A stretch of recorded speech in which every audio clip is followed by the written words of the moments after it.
Flat Earth Debate, Uncut and After Show. I'm your host Nathan Oakley, and if you are new to this channel, or you've not done so already, then be sure to subscribe, hit the bell notification icon and join button if you'd like to become a Nathan Oakley 1980 channel member and keep up to date with the Flat Earth Debate. If you would like to support the channel, there is a super chat that runs alongside each of these shows while they premiere, and there's also a PayPal, Patreon and crypto link in the info box below the video. Speaking of Patrons, I'm going to do a quick shout out to all of you. So a massive shout out first and foremost to new Patreon, Phoenix Rising 86, also Retro Bill, More Books, Cannabear, Fiber Oats, Rob H, Ben White, John Kays, Patrick Gunnels, Banter, Will Brax, Mel B Styles, Troy Shuker, Hairy Blade, Mobile Max 777, Neo the One, Rob W, Open Minded, Reese Pound, Del West Watson, Maria Neelands, Unbelievable Productions, Blue Ridge Ranger, The Real Gabster, Liam Nedrick Jr., Abraham Mohammed, Adrian Quintana, Skeptic 936, Life is Short, Texas Mike, and David Wayne Foster. So another massive thank you to all of you for supporting me on Patreon. Now I will hand over to whoever is in Discord and Google so you can enjoy their dulcet tones while I set up for today's live show.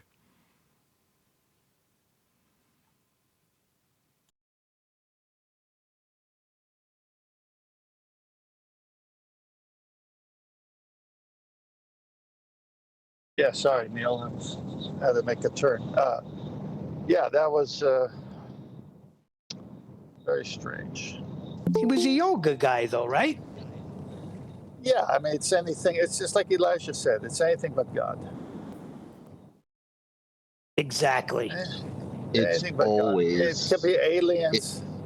It's always anything but God. Like, That's correct. Neil, think about it. Every time, because every time there's a lie or an inconsistency or something that's incorrect, the motivation most likely behind it or the reasoning behind it is everything leads back to anything but God. That's not inconsistent. Wow. I bet you it's very interesting. You're right.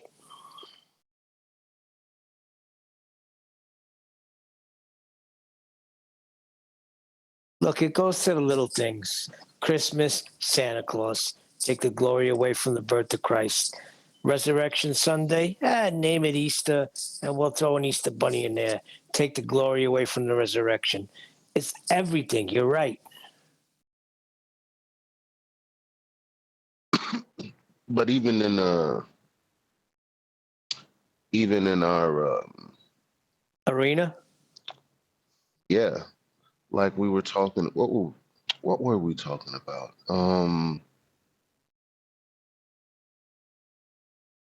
I don't know, virtues and stuff. And all of the answers that I heard and all of the conversation behind it was like, everything. I don't want to say it again and not give an example because that's exactly what I'm about to do because I'm coming up blank and I don't want to straw man anyone. You're saying everything but God, but that's what it is. And then they want to say, well, there's evidence of a flood. Yeah, okay, that was God.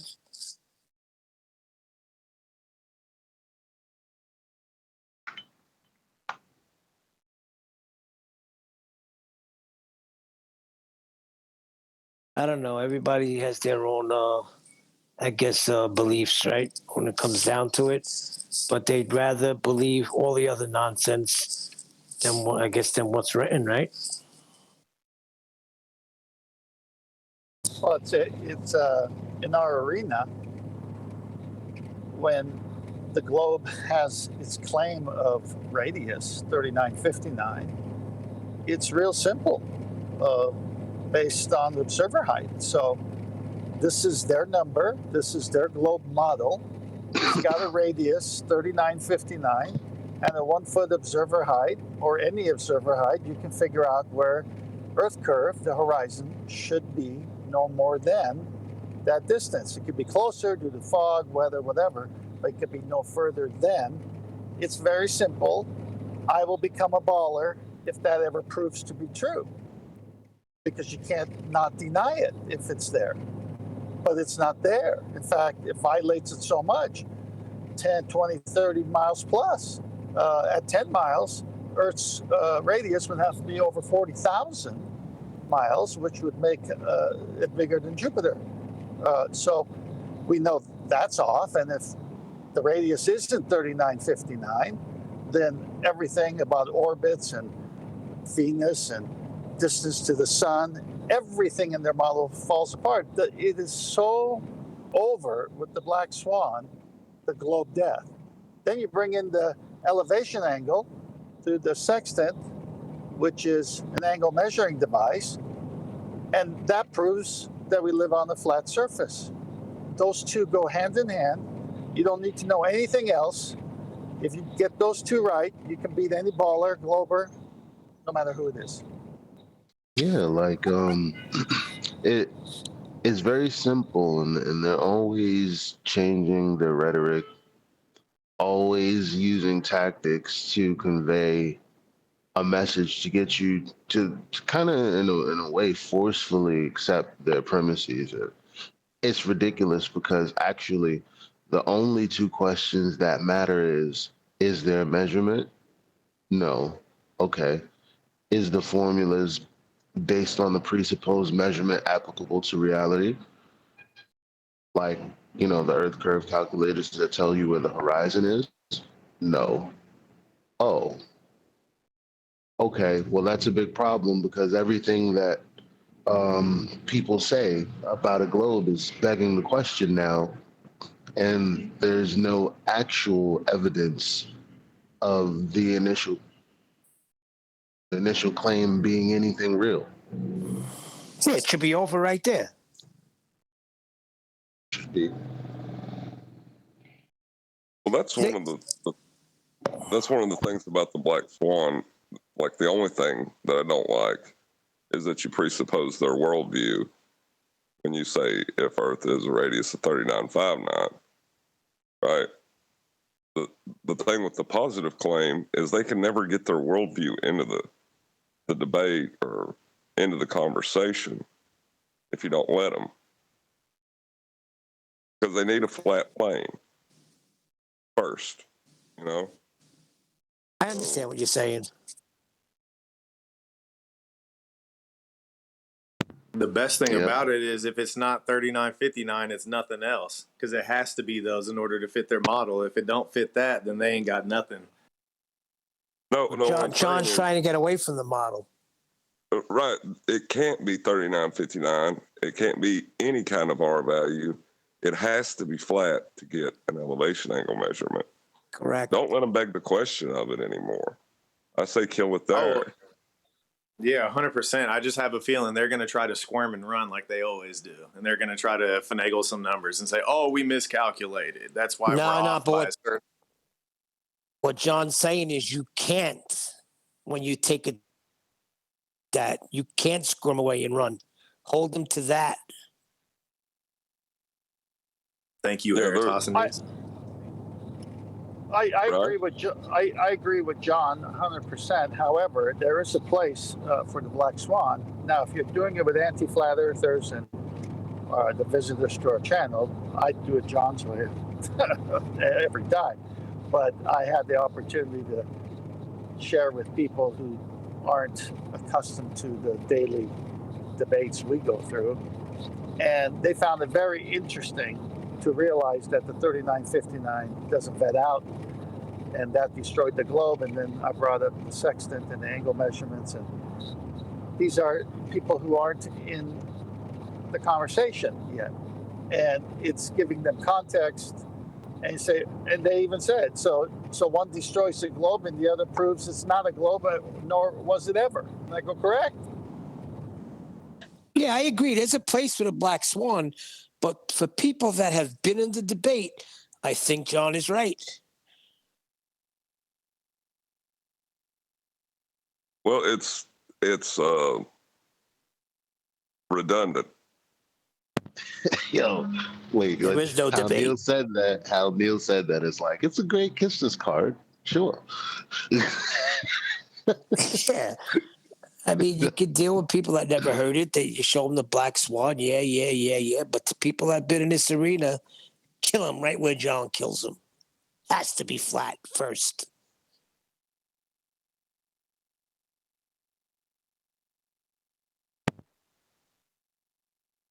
Hey, Nathan, you around? What's all that stuff I was reading? You had like 4 pages up. Was that Professor Dave or something? No, that was one of his simps.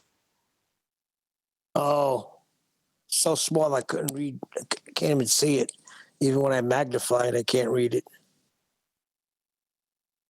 Yeah, I guess somebody was trying to negotiate for Professor Dave on debating Nathan on a platform where they can mute Nathan. But there was something in you there too, right? Something about you and Professor Phil or something debating somewhere. Yeah, that's an aside thing. So Phil said, yeah, I'll debate him anywhere you like. I had a conversation with him in, I can't remember which show it was, one of the chat feeds. And I said, yeah, I appreciate that John is suggesting that he'll meet you anywhere you like. I'm suggesting you just join. Obviously, I've got a show to run. You know, yes, you can join him if you negotiate amongst yourselves, but you're talking to me, and I'm saying just join. Just whatever you've got to present, just join.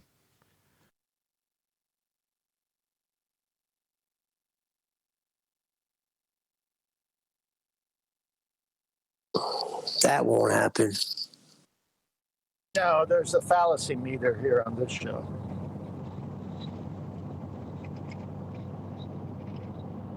Well, I've had 3 people semi take me up on it, and then, like for some reason, they started debating with me whether they were going to debate me, and then they wouldn't respond to me anymore. That's so weird. Well, that's just chaff, right, John? It's just chaff because they got to pretend they're serious, and they tried, but the conversation broke down in negotiation, and really, John ran away. That's how it's all going to end up, right? I guess so. Like, however they want to do it.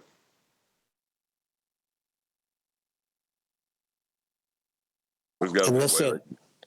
Hey, listen, this incoherent dielectric acceleration is coming back around again. Trust me, they got their foot firm in the ground with that, and they're going to come at us hard. Just one fundy opposition at a time. So just because somebody in the chat said, "Oh, present it," because Dave said he's too scared, and they're like, "Prove it, show it." Well, okay, I'll stick it up now. Oh, damn, I've adjusted the wrong screen. Ugh. Hold on 1 second. So, you guys have just been talking about this in Skype. So, I've gone the wrong way. There we go. So, basically, I invite Dave to come on the show. That's Professor Dave Explains YouTube channel. And somebody else gets back in touch with no response from Dave. So I copied him in on his minion's response. And he then got back to me. So the continuation, which I won't bore you with, I'm just summarising it just so I'd have to show a whole string of emails. This is the response that's specifically to be noted, which was me basically saying, "Are you declining my invitation? Because that's all I really want to know." And his response was, "Too scared, got it. Toodles." That was his response. He said too scared? I asked him, "Are you declining?" His response was, "Too scared, get it?" Or was it got it? I can't see it, the distance on my 4K screen. But it's on screen. I'll go back and type in the chat when it comes out on whatever, members only. There you go. I just wanted to get that in while you were talking about it. Not that it's particularly noteworthy, but if I don't do something I've said I'll do to some troll in the chat, then they'll go, "You never showed that he said he was too scared." There's his response. "Too scared, got it? Toodles." That's what he said. You can see it now. Moved. See, it's like, I swear to God, man, it's like the little kid on the playground that he knows he's going to get his ass whipped, so he just starts like backpedaling as soon as you start walking at him. You know, I still take it talking that crap the whole time. I take it that he said it arrogantly, like, "Oh no, I'm too scared." Got it? I can only read what it says. Emails don't give you context; they just give you words. It says, "Quote: Too scared." Got it? Toodles. That's what it says. My question was, are you coming on my show or not? Are you saying no or not? His response, too scared. Got it? Okay. Yeah, I got it. What was his previous comment to that? Because that would give it the context, right? His context to the previous message that I sent to him. No, his previous comment that you responded to. Because that between those two, the context shouldn't be confused, right? Right. Well, the context is I'm inviting him on my show. There is no other context.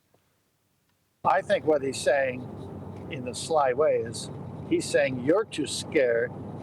Got it? So I have no doubt he would recontextualize it that way. It doesn't alter the chain of events, which is I say, want to come on my show, don't get a response. He gets, I presume, another person gets in touch, a third party saying, why don't you go meet Dave on a neutral platform? I've spoken to Dave about you doing this with him and he's not got an issue. So if you want to have that as the context, then you're more than welcome. But I don't get more than 3 words out of him when he replies. That's what I get. His minion managed to have a lengthier discussion with me than Dave did. It can't be that tense, because that's like somebody challenging somebody to a fight, saying, listen, I want to meet you at the schoolyard 3 o'clock. You got it? I'll be there. And then the other guy says, he's too scared to meet me there. No, but this is how ballers are, or anti-flat earthers are. Too scared, got it. Meaning you're too scared, got it. So he's not even replying to the request properly, but he's trying to say it that way. Either way, who cares? From contextually, when, not that this particularly bothers me, somebody sent me a Mr. Cheswick video, which was trimmed out with a discussion between him and Fight the Flat Earth, where he's saying, I just want to humiliate Dave Weiss. So, people are like, he's evil. It's like, not really. If he sees Dave Weiss as comical, based on his Flat Earth expertise, and he wants to show that to be the case, there's nothing wrong with that as a motivation. And if he achieved his ends in that, well, then more power to him. Now, what I'm offering him is a neutral platform to discuss his faith in Sphere Earth. That's what I'm offering. Now, if he further to that, which isn't the case, his minion has suggested this. If Dave wants to invite me somewhere, it's like, I've just invited you onto my show. What do you mean you want to invite me out somewhere else? No, I've got a show to run. You've just started talking about this subject again. Now, if you want to come and talk to me about it, I would consider myself of a high level of expertise in this subject. If you don't, that's fine. No worries. Yeah? I'm not going to turn his head upside down and dunk him in the bog. That's not going to happen. I've joked about it with him, made it the scenario of the bully just for fun, because it's contextually amusing to me. Well, beyond that, it's like if he turns around and says, come and meet me on Flat Earth, modern day, I don't care. No. I want you on my show to make money from you, Dave. That's what my motivation is. I'll make my motivation clear. I want to make money from humiliating you like you tried to humiliate Dave Weiss. Now, if you're not up for that, then that's fine. I would understand that. But what's that? You want to turn the tables on my invitation and say that I should be... No, I'm not going to be doing anything. I've only got one aim. Yeah? Humiliating you for money. That's all I want to do, Dave. Now, you don't want to do that. That's perfectly understandable. Why would you? But your minions out there think that you've got something. Think that you can lord over flat earthers because you're somehow better than them and you know better and you've got a globe earth proof. I know differently. I know you don't have anything. I'm prepared to say, go along, tell me how I'm wrong. I tell my audience on a daily basis how and why the earth is flat with proof. Come and tell me how I'm wrong. What's that? I need to go out to somewhere that you... No. You're not going to drag me back behind the sixth form bike sheds. No, mate. You can come here if you want to correct us. Meanwhile, I'll say, as a fact, Professor Dave Explains YouTuber, not actually a professor, doesn't have a clue when it comes to heliocentrism. I know more about heliocentrism than he does, and I know how it fails. And I'm more than content to broadcast that to an audience. He can, if he chooses to, correct that. I've invited him to do so. Or he can decline. Or he can say, you're all scared and don't want to come and meet me behind the bike sheds over behind the sixth form. No, I don't. You're right. Just want to stick you on the stand based on what you've said about globe Earth and pull it to pieces. Like I pull flat earthers nonsense to pieces, because this is a neutral platform here. Talk shit, expect pain. And Dave's no different to any other flat earth idiot that comes here and starts talking about, I don't know, buildings being melted rocks or vice versa. Yeah, that kind of crap gets taken to pieces here equally. Now, if you can find another platform that takes both flat earth complete garbage to pieces and globe earth garbage to pieces, I'll be amazed. But I'm pretty confident that that's unique. We have a unique platform here, lads, don't we? We don't tolerate any nonsense. Well, Dave's full of globe earth nonsense. I want to give him an opportunity to prove how true his rhetoric is. That's it. An opportunity for him. That's all I'm offering. And I'll bleed it dry because I'll humiliate him for money. Smash the super chat if you're watching this on a re-up. That's why I love the show, and I was explaining it to my son yesterday. He was in the car while I was playing it again with all that nonsense with mountains and stuff. I said, if anything comes here and there's no validation, no matter who it is, baller or flat earth, they get their ass handed to them. Even Whitsitt, when he came here with that nonsense, I remember that. That's what makes this show unique. And let me ask the question, who's in the minority here? Aren't we in the minority? Yes. Obviously, being in the minority means you should give the person in the majority every advantage possible, Neil. It's the only fair way. Nathan, you can't even do that with them, because they'll just start debating on whether they should debate you if you offer them every advantage. Are you experienced in that, John? Have you faced that? 3 times now. I've faced that 3 times. There's always going to be some excuse. When you're defeated and you know you've got no argument, when your opponent offers you all the concessions that you could ever desire, deep down inside you know that everything you've offered as an excuse to not do something is still going to be just that, an excuse. And when you run out of those excuses, the same thing's going to be true. The same reason you've offered up the excuses is going to be the prevalent thing going through your mind. You know you can't defeat these arguments. So it doesn't matter where I meet you. But I do have a show and a living to make. So I'm more than willing to offer up my platform that I've built to these globe-believing idiots like Dave and say, come on, show us how we're wrong. Got an audience of tens of thousands of people here that are listening daily to me tell them how the Earth's flat, pointing out how you don't know your ass from your elbow about your own model, how you don't have a geometric physical sphere edge for a horizon, how your entire paradigm's based on a flat Earth celestial sphere model with flat Earth angles measuring it to devise it and then navigate it after it's been devised. I can say that easily and fluidly. Yeah, now I can do that here. Dave, what he can do is go and show up flat earthers who are a bit more ignorant than the cutting edge of flat earth debate. Well, good for you, Dave. You go for that low-hanging fruit.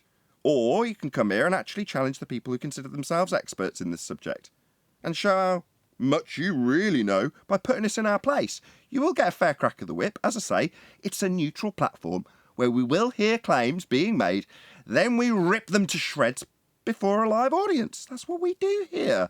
Doesn't matter if you're a flat earther or a globe earther. If you're putting out and peddling crap like a lot of flat earthers do, we challenge them too. Neutral, right? That's what you wanted, neutral. Yeah, well, we pull apart flat earthers nonsense too here. Couldn't get much more neutral than that in this subject. Well, if he came now, he'd be between a rock and a hard place. Well, when you say it like that, Nathan, I think he did say that he's too scared. No doubt about it. Because you do come at it, and it's very fluid. No freaking hiccups. The closest we got lately is, hey, did I tell you Mitchell sent us?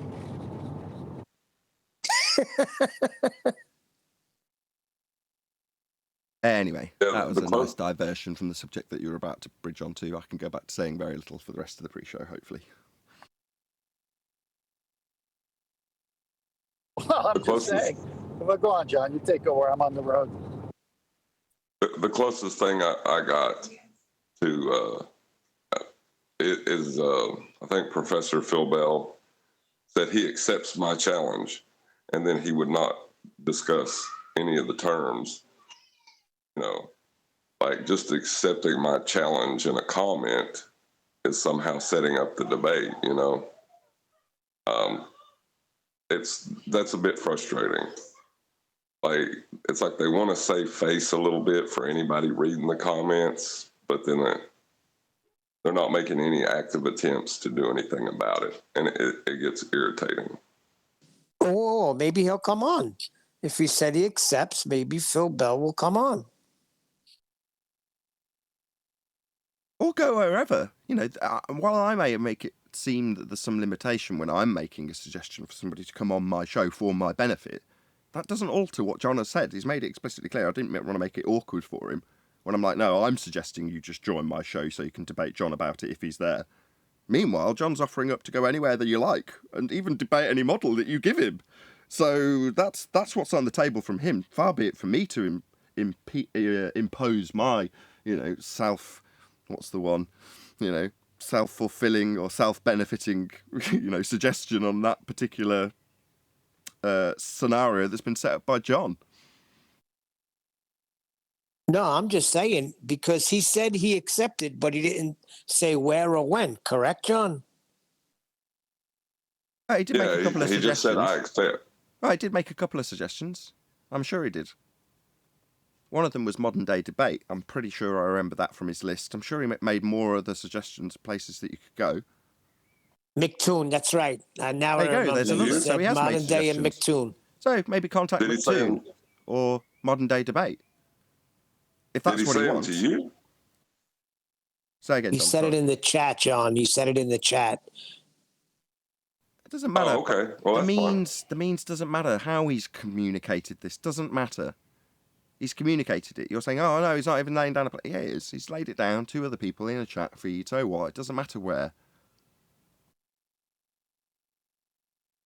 Yeah, but now John could come at him when he's in the chat and accept and go there and hand them their ass. Yeah, like, is that a Discord platform? I'm sure it has. I don't know, if I'm honest. I don't watch any of these channels. I don't know either. Eli knows about modern day debate. He'll tell you. It's you're the one calling the shots, so it should really be down to you to contact them, whoever they are. I don't know. Ask Phil. That would be what you're suggesting, and is slightly unreasonable. That it's like pulling teeth, communicating with them, right? It end up in a debate about if you're debating, but nevertheless, given that you've got that information now, I'm sure you can liaise with Phil and say, okay, let's just say, just because it's remembered as one of your suggestions, modern day debate. I'll get in touch with them. Okay, Phil? Just presumptively close. Listen, Phil will be in the chat today. While the show is going on, you chat with him and set it up. All right. That sounds fine. I hope it's that easy, Neil. But so far, it's not been. Well, I always see him in the chat while the live show's going on. I very rarely not see him there. I'm just making a suggestion. Or just sidestep him in that regard. You've heard that he wants to do it somewhere. Pick one of the shows we've just named, contact them proactively and set up a time. And then tell him. Just say, okay, well, I tried to communicate with you. You weren't very forthcoming, so I've set up a time, Thursday at 8. See you there. Or not. Well, one of the problems I think we're having is we're having the communication in YouTube comments, and there's no way for me to know if he's read the comment after I've posted it to it. So it's a bit irritating doing it that way. So yeah, that's why I said go ahead and set it up. I give him the time frames that I can do it in, and told him, set everything up. I don't care. Take every advantage you want. I'm only going to say 2 sentences, and I'll tell you in advance what they are.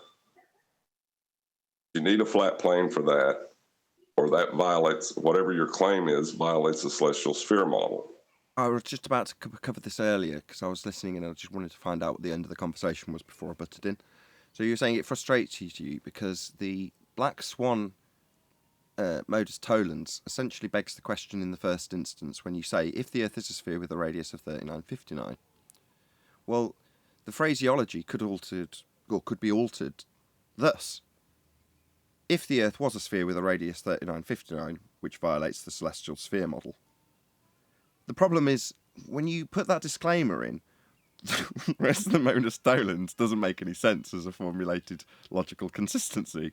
If the Earth was a sphere with a radius of 3959, open brackets, which violates the celestial sphere model, close brackets, then every distance to horizon, which violates the celestial sphere model, would be 1.2 times the square root of the horizon, the observer's height. Well, no, you can't. What I'm saying is, you're begging the question to put it in Modus tollens, which you're begging the question is violating the celestial sphere model in of itself. Correct. There's no need to go to the black swan. Correct. But as a timeline, the reason it's gone that way is because if you take a few key points in the discussion, one of them was Mick West, when he said, yeah, we beg the question of R. Yeah, we assume R. Well, it seemed like a revelation to people to get him to admit that, but it was actually standard rhetoric that they just begged the question by default. So, further to that and prior to that, you had Rumpus saying, yeah, well, of course we assume R. We know Earth's a sphere. We work on the premise that Earth's a sphere to begin with. In other words, they beg the question by default. So therefore, in terminology or terms of the timeline, you have to then say, okay, so you're saying no argument will be acceptable to you unless it starts with the assumption that we're on a sphere, because if we don't start with the assumption on a sphere, we point out that's logical fallacy and you're begging the question. You'll just point out that it's perfectly okay to beg the question because we assume we're on a sphere. So that's why it's taken to that point where you've got to assume, like they demand, that you start on a sphere because we've known it since childbirth, right? Okay, well, because we've known since childbirth that we're standing on a sphere, radius 3959, then every distance to horizon can be no more than 1.2 times the square root of the observer's height in feet. And the image is called the black swan, show it's beyond those geometric limitations. Therefore, the horizon's not Earth curve, and the Earth is not a sphere. But that's now redundant. There's a proper use of the word redundant, if I've ever heard one. Because if the Earth was a sphere, that violates the celestial sphere model. You'd never get an angle to Polaris. You'd never be able to develop the maps. You'd never be able to navigate after you've got the maps with angles off a flat plane. So no. The Earth's definitely not an Earth sphere radius 3959, because then you can never get an angle from it or to it. And you'll never get any maps, and you'd never navigate the surface. So no, Earth's definitely not a sphere radius 3959, regardless of what it would have happened if that was the case, and if the distance to horizon represented a geometric edge. Because that geometric edge, what do you know? Celestial sphere violation number 2 in the Modus tollens, and so it goes on. You can't pepper it with disclaimers that it all violates the celestial sphere model. It just violates the celestial sphere model because you're assuming a curved surface. It's just that simple. Right. It can't be a sphere of radius 3959. It can't be a sphere and acquire elevation angles. That's my point. Precisely. Like, there's no need to go to the black swan. Like you said, it would be redundant. But it's nice when they appeal to tangents and tangent planes that we go, no, we debunked your tangent plane, because your tangent and your tangent point are derived from your sphere begging the question, which puts it at 1.2 times the square root of the observer's height in feet, and the imagery labelled black swan is beyond those geometric limitations. So even if you assume the Earth's a sphere, as you are demanding I do, then every distance to horizon would be no more than 1.2 times the square root of the observer's height of feet, and it isn't. Ergo, the horizon's not Earth curve for you to assume, and the sphere isn't a sphere, even though you won't accept that it violates the very model it's derived from. That would be the celestial sphere on a flat plane. See, that takes too long. It does take too long. You could kill that way quickly. I'm giving it as a timeline. But I realise that. That would never come out as a series of disclaimers. It's not necessary. But I'm just saying as a timeline, from the point where they assume R, tell us that we've got to beg the question and look at Earth curve as though it's a geographic representation of a Muppet Vision mathematics, to the point where they just say, yeah, we realise now that you've pointed out that just assuming from the off that the Earth's a sphere is a begging the question fallacy, but we all know it's a sphere, so it's okay to beg the question as a logical fallacy.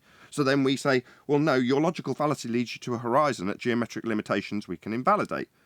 And further to the invalidation, should you try and appeal to it after the fact, your entire model in the first place, if you try and claim it's a projection, has come from a flat plane when it was measured.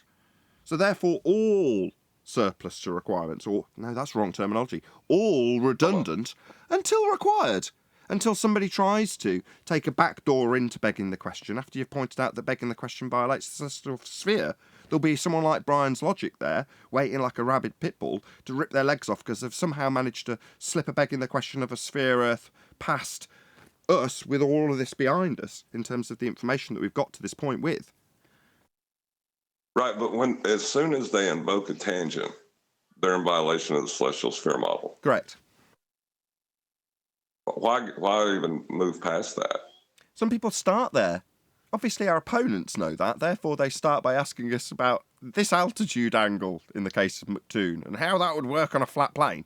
You're like, so what? You're bypassing the first step of measuring a flat plane and just offering up the elevation angle, in brackets ALT in his challenge. Altitude angle. Yeah, that needs a flat plane to get, but they're going to start after they've got it from a flat plane and then ask questions. Right, that was my first response is, when an angle's mentioned, that requires a flat plane. That's my first response. You'd be right in doing so. It doesn't change the fact that proactively, without your control, they'll start after they've measured a flat plane. It takes someone like you to come along after they've done it and say, that took a flat plane to measure. Right, and then if they invoke a tangent plane, right, which would be a plane which is tangent to a sphere, that is contradictory to the celestial sphere model. Precisely. It's limited now as far as what's acceptable to assume. You can't assume the ground's curving and you're acquiring elevation angles from the surface. That doesn't work. Yeah, so you'll need a flat plane to measure that, or that stands in violation of the celestial sphere model. Celestial sphere model being a flat plane with a perspective view represented as a sphere.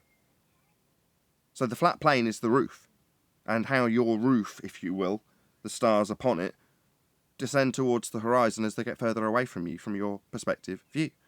Now that can be represented in orthographic representation as a dome over you, and the elevation or altitude angle, flat Earth required, is demonstrated as being a dome over your head, and the stars seeming to arc because they're falling away from you towards the horizon. They don't. It's a flat roof, flat ground, has to be, otherwise you wouldn't have zenith angles that match and are parallel. You need them because that's how you're going to do triangulation. It's how it all works. But the starting point for all of this is measurement of an angle off a flat plane. Yeah, the celestial sphere of my kitchen is just an angular representation. It has nothing to do with height. No, that's. But you could draw it. But you could draw it in orthographic view as though it was a dome over you. Right, but that would just be a misunderstanding of the model. But that is how the model is depicted. Your model may be a flat roof with an altitude angle to all of the different things upon it. But if I drew that, misrepresent it, if you will, on a flat piece of paper and look at the side of my own head as I measure the angles to those stars, I can draw the ones that are further away from you as though they're lower to the ground on an arc. Like on a protractor? Right, but that's all it is just the it's the measuring instrument itself that you're modeling. Right. It gives you no concept of the roof. Yeah, I've got a diagram of this. Just keep going. I'm sorry to interrupt you. Yeah, there's no concept of the roof or heights or anything like that. You're just measuring an angle to something. Like my ceiling fan is technically, I think, 18 inches lower than my ceiling, but in drawing that angular representation in orthographic view, using the angles, it's going to make a celestial dome where there's no difference in height between the light and the ceiling. It's only after you take the angle and then you take that co-altitude angle that you lower it in your field of view, but that is not an actual height. To assert that it's one is just insanity.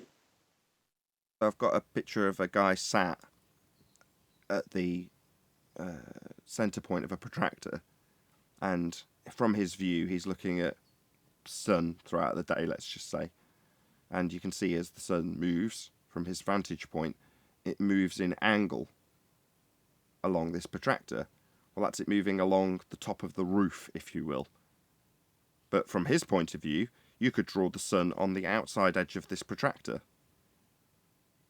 and then represent it as though it's a dome or celestial sphere over your position. You just have to draw the sun as it's represented at the end of each line on the protractor, rather than as it actually is with a perspective view taken as a measurement from the protractor. But that is how the globe has been turned from a flat plane into a globe. They literally project the ground up and put you at the centre. So where you're taking a measurement from, they say, well, you're not actually taking the measurement from the top of the globe. Let's pretend the outside edge of this protractor is now the globe, which is what they've done with the magic trick. They say, well, you're at the centre of the globe. And the measurements, which are going to come along and be taken from this flat plane, are going to be from 0 to 0 to get your angle, and then out to the star or sun's position. That's your elevation or altitude angle measurement. But it requires two lines, this line along the ground and this line up to the star. I've also done it with a bridge. So this made it into one of the videos, which is why it's got a load of editing marks on it.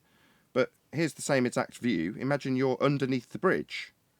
Now, I got a little video of this in a video called Surplus Globe Burgers, when it shows somebody underneath the bridge showing how it's arced from your vantage point. Even though it's a completely straight and level bridge, it looks like it's arced from your position. Well, that's measuring out angles to the bridge along a protractor and how it presents itself to you in your view. But it doesn't mean that the points on this bridge match up to the arc of the protractor. That's a distortion done to make the ground used to measure the angle curve. You transpose it up, so what, you're sat at the centre of a presupposed spherical Earth? No, you're not. Well, you're not sat at the outside edge of the protractor either. You're sat on a flat plane with a protractor measuring angle measurements off the flat plane. That's what you're actually doing. Those are outstanding. I like those two pictures.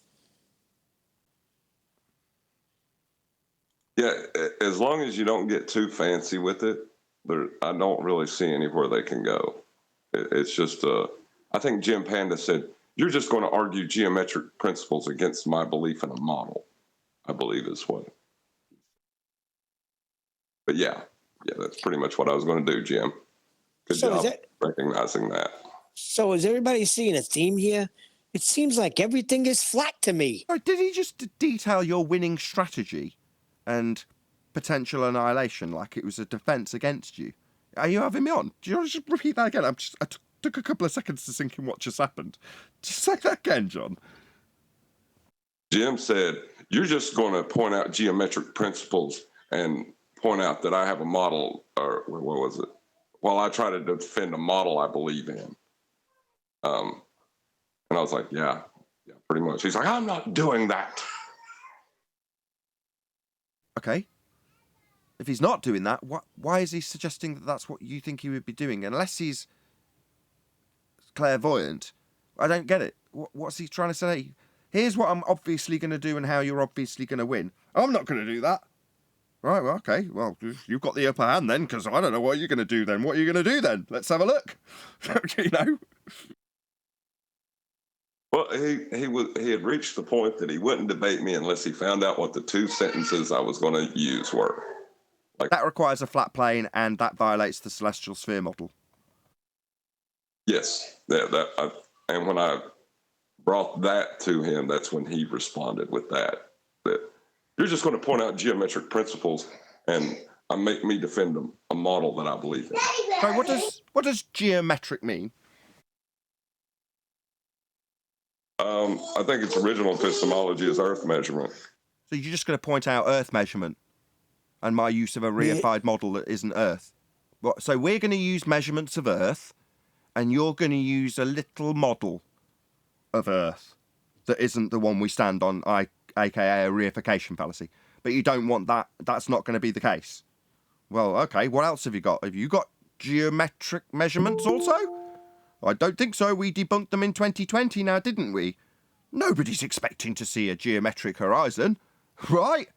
Yeah, you definitely don't have any geometry. Listen, their model belief is strong. They can't let that go. I talked to Mick West one time, and I told him I thought he was an N-word, and he didn't even argue with me. What? It's true. I got a video about it showing me doing it.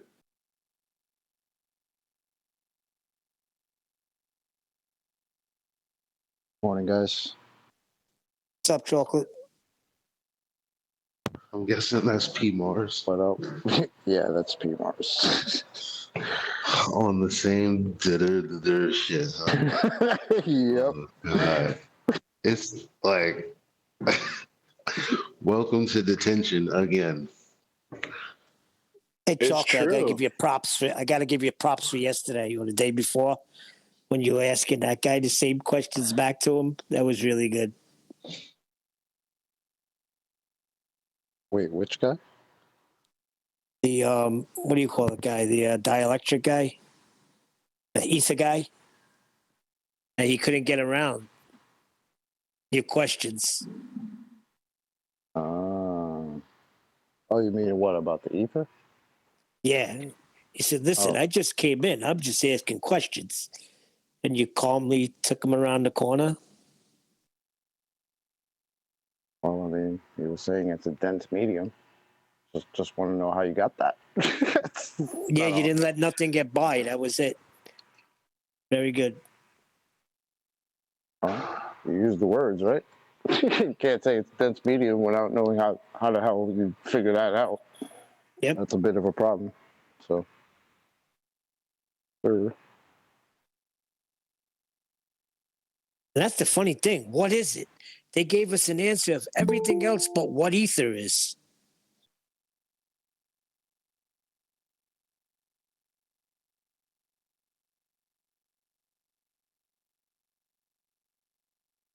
I want that to be like a comedy skit. And now, the conveyor belt. And then just stuff that it isn't. But that's what it is. That's what they do. Formerly known as scattergunning. Yeah, that's what they do. Hello, guys. Hey, Owen. So far. It's good to be back. Can't tell you what it is. I can just tell you what it ain't, baby. So far, I counted. It's about 8 things, 8 different things. Go on then. I heard everything is on that list though. So what did that make that everything? Inertia. How could it be things that it's not if it's everything? Oh my God, when you said inertia, I just thought about DMX. The gravity, refraction, inertia, everything, matter, it's a globe. Do that.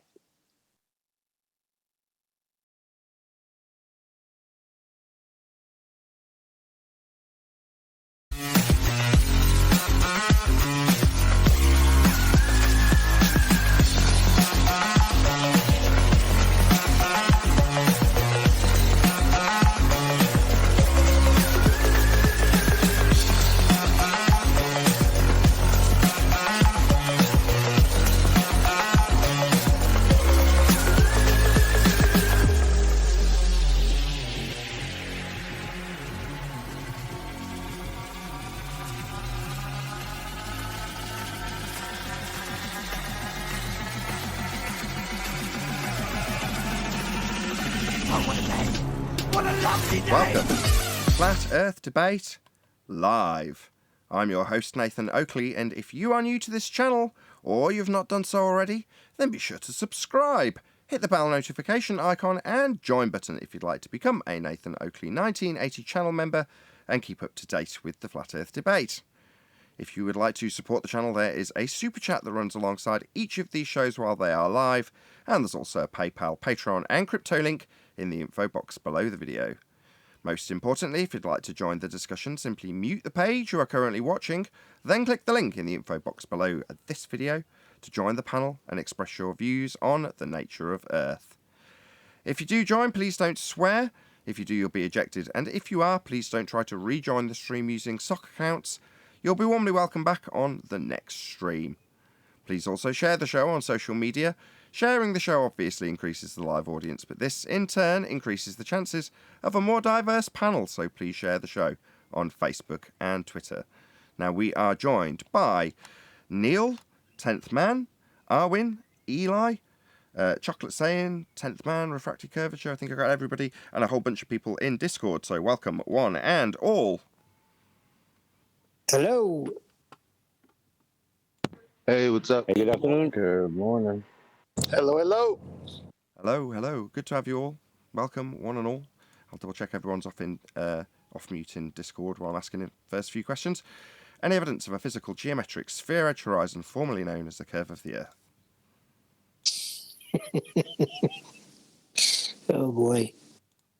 If Earth was curving, you wouldn't be able to get elevation angles. I'm confused. Is that the one we expect to see or the one we wouldn't expect to see? Because apparently there's two now. We only have one horizon, and the horizon in the begging the question proof of nothing perspective hijacking Earth curve calculator was geometric. It's on screen right now, labelled horizon, marked with an X. It's their tangent point, physical sphere edge limitation to your view, known as Earth curve. We debunked it in 2020. If the Earth was a sphere with a radius of 3959 miles, then every distance to that horizon could be no more than 1.2 times the square root of the observer's height in feet, and the distance to horizon in the black swan is beyond those limitations. Ergo, we are told that the G in this diagram, O2G, is not visible, in spite of the contradictory doublespeak that describes a line of sight to something you cannot see in this particular text. Meanwhile, they say we cannot see the geometric horizon at G, debunking Biruni's claim that he measured it from A to C, because the line would be bent according to their current claim after realising that the geometric limitation formerly known as Earth curve is beyond those limitations. Bringing us nicely, in summary, to John's first remark, which would be to say, if the Earth was a sphere radius 3959, what was that you said, John?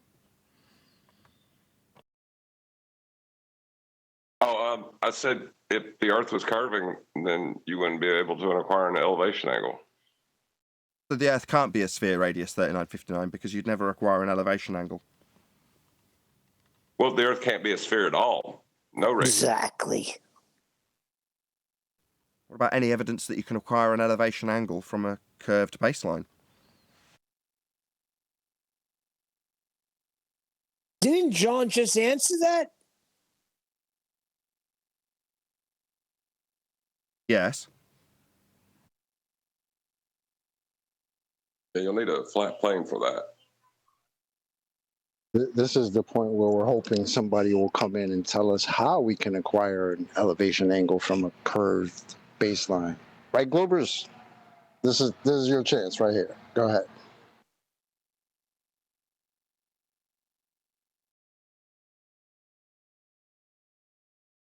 Moving on. You're in contradiction. Say again, John, sorry. I was going to say, just as soon as the Glober comes in and mentions the word tangent, they'll be in contradiction of the celestial sphere model before they come up with some stupid answer. Any evidence of axial rotation of the Earth-based variety? 50 people watching already, wow. You have one day off and keen audience. How long have we been going? 5 minutes, wow. 50 people. Please share the show. Very warm welcome to you all. Axial rotation, anybody at all? So you're asking for evidence that Earth is moving? No. Evidence of axial rotation. Cue John. Well, if the Earth, for the Earth to have an axis would be a contradiction of the celestial sphere model and the requirement of a flat plane to get elevation angles. I don't see how the Earth can spin.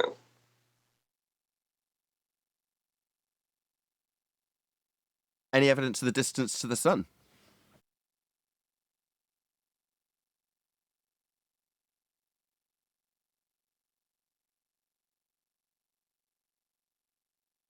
Don't all go at once. It's beyond the ether. What's ether? Inertia. Sun. Inertia's inertia. Movement.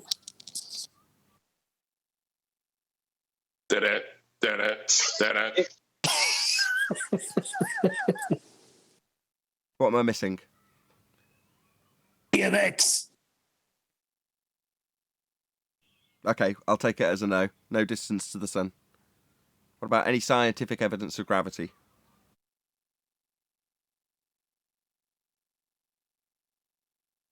Any natural observed phenomenon of gravity first?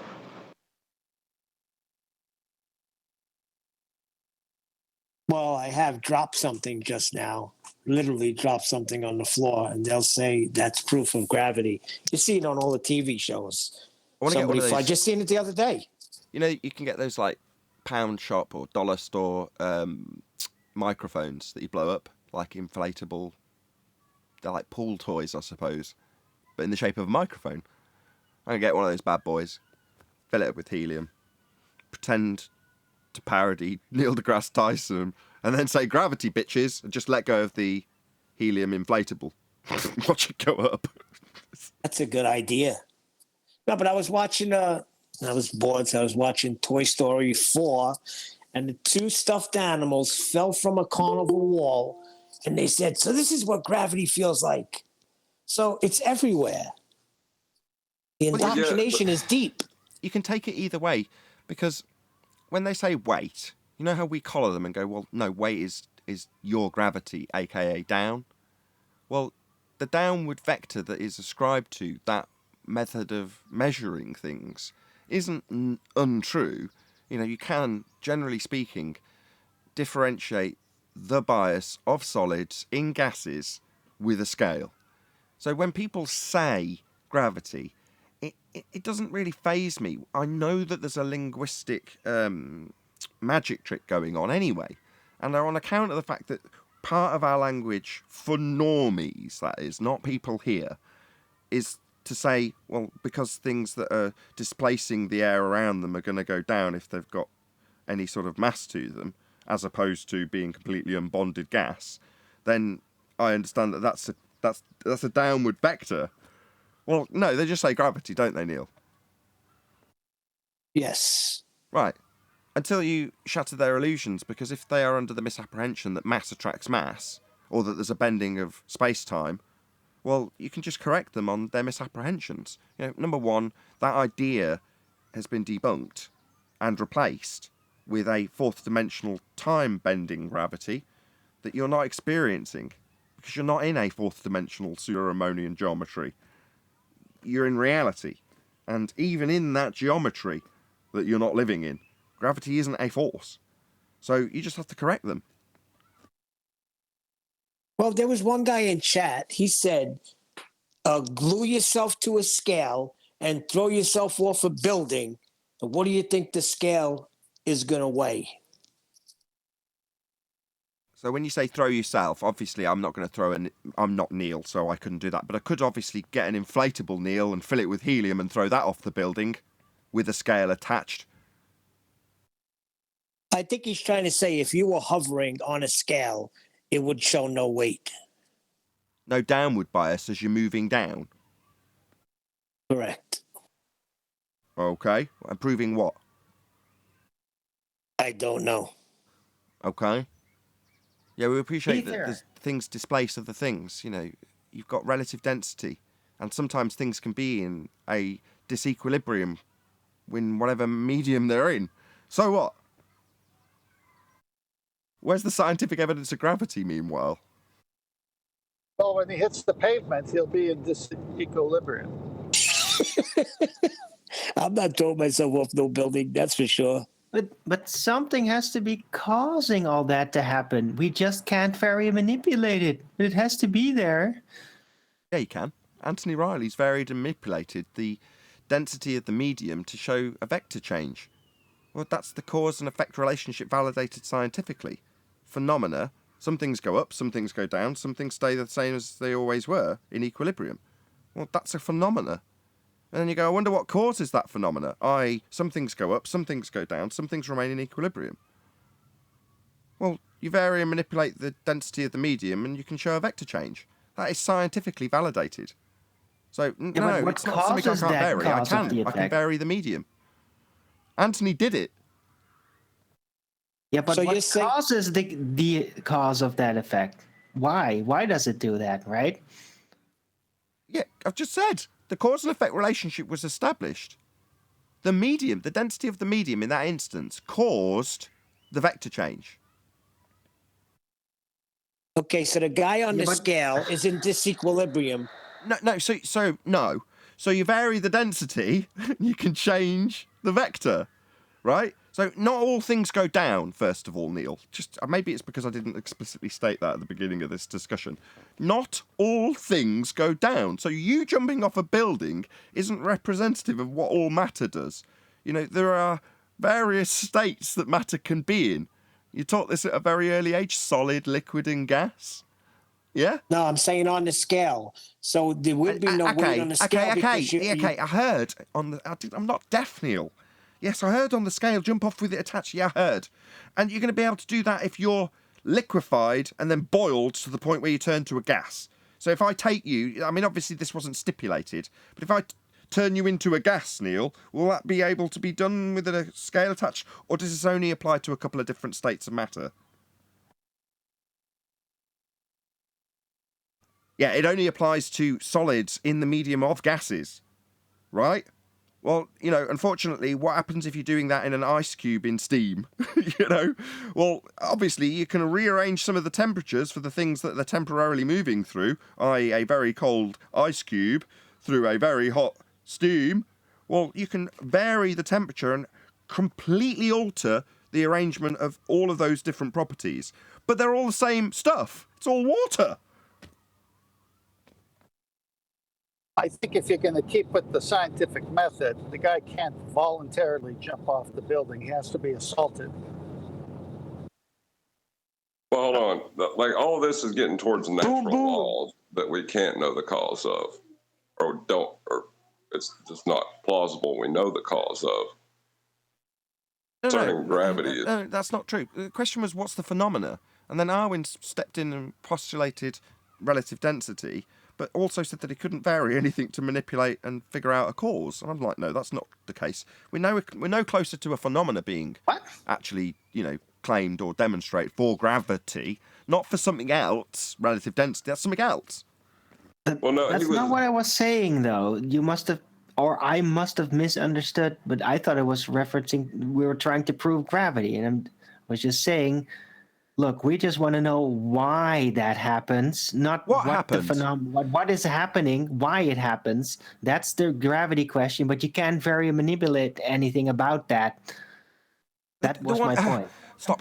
The one is non sequitur to the other. Why it happens, what it happens, I think you said. I'm paraphrasing you. I'm not picking on your grammar. But the why and the what, right? First, you've got to have something actually happening. So what happens? You've got to have something actually happen to then say, why did that happen? But you're asking both compound question. Like, number one, something's going to happen when you're asking, what happens? I'll answer that first before we get on to why it happens. Nothing happens. Now ask me why it happens.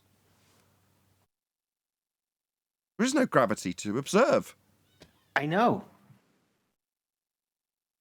I've been talking about relative density for like an hour today on my show, so...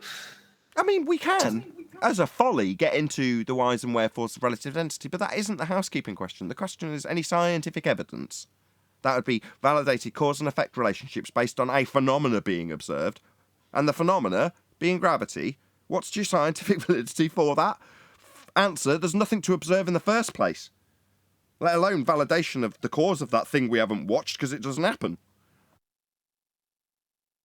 But they can still presuppose it without any actual evidence for it. Presuppose what? Gravity. And what's that? They don't know. That's the point. Yes, they can presuppose that they don't know. Yeah, we know that. Yeah, Neil deGrasse Tyson's asked what it is, and he says he doesn't know. Well, they presuppose it exists, but they don't know what exists, so it can be whatever they want. I see. But if their description though, of whatever it's not. I don't even, that's so confusing at this point, but the description that they give is invalid. The description they give for the current version of gravity is the bending of pseudo-Riemannian force-based geometry, that's space-time, caused by the uneven distribution of mass. That is what is the current claim of the cause and effect relationship in maths in pseudo-force-based geometry. Space-time bends as a cause, as an effect. Uneven distribution of mass is the cause. That's what they claim. Right, and that's an invalid description. Why? We live in force-based geometry, don't we? What's unreasonable about that? Time can bend. Time's not just a concept. I can bend it. What's your problem? Well, the assertion that it is bending around a mass would imply that the Earth is a sphere. He's getting attacked by wolves. They don't like this. They've come to get him. Yeah, my kids are ardent heliocentrists, if y'all didn't know that. Oh, they're not wolves, then. Sounded like growling. 100 people watching. Woo-hoo-hoo! Thank you very much for tuning in. Please share the show. A very warm welcome to all of you who've just joined us. Really appreciate you being here. Smash the super chat to support this channel. Thank you to all of you who shared already. We're only halfway through housekeeping. 100 people watching. Wow. Not even 20 minutes into the show. This is fantastic. I'll have to have a day off more often.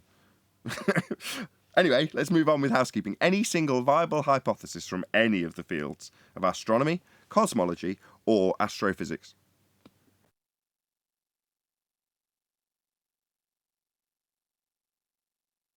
Most of the time, they just spend ways to try and reify conceptions that are part of the heliocentric model anyway, and they're all not proven, right? So they play around with these things that aren't proven and then try to make sense of them within the heliocentric cosmology picture. That's not nicely leads me on. Oh, sorry. Sorry, Owen, go on. Just saying, it doesn't lead to a viable hypothesis when you do that. You got to start with something example. It did say what I thought you said. I'll offer the example. It's sort of like molten iron core at the centre of a presupposed spherical Earth in violation of the celestial sphere model, that sort of thing. Well, they could do that, but I think it has its own department, like within geology, which is like sort of the other side of astrophysics, introphysics, you could say it, but without proof.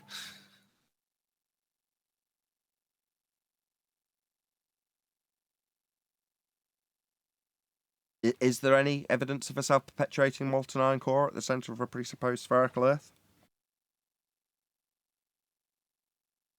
No, but they do like to talk about cores of other moons and planets and what it could be and make all these beautiful graphs.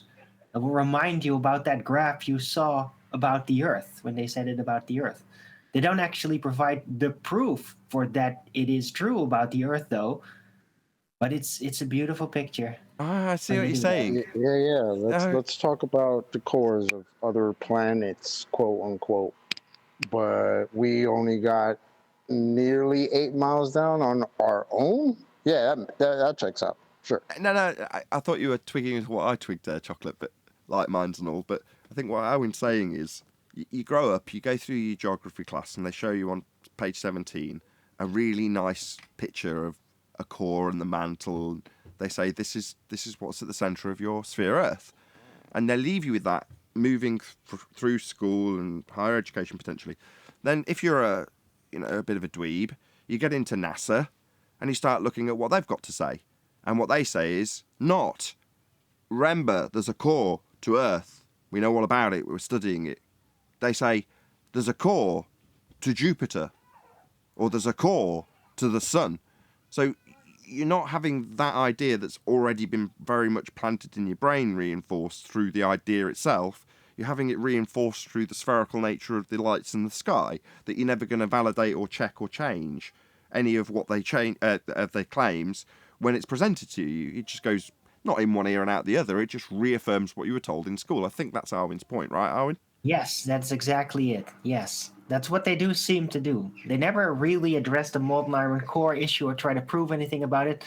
But they now love to apply that sort of model thinking to other presupposed spherical bodies out there.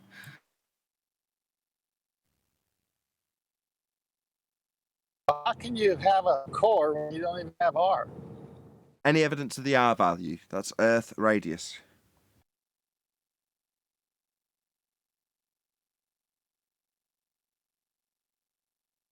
But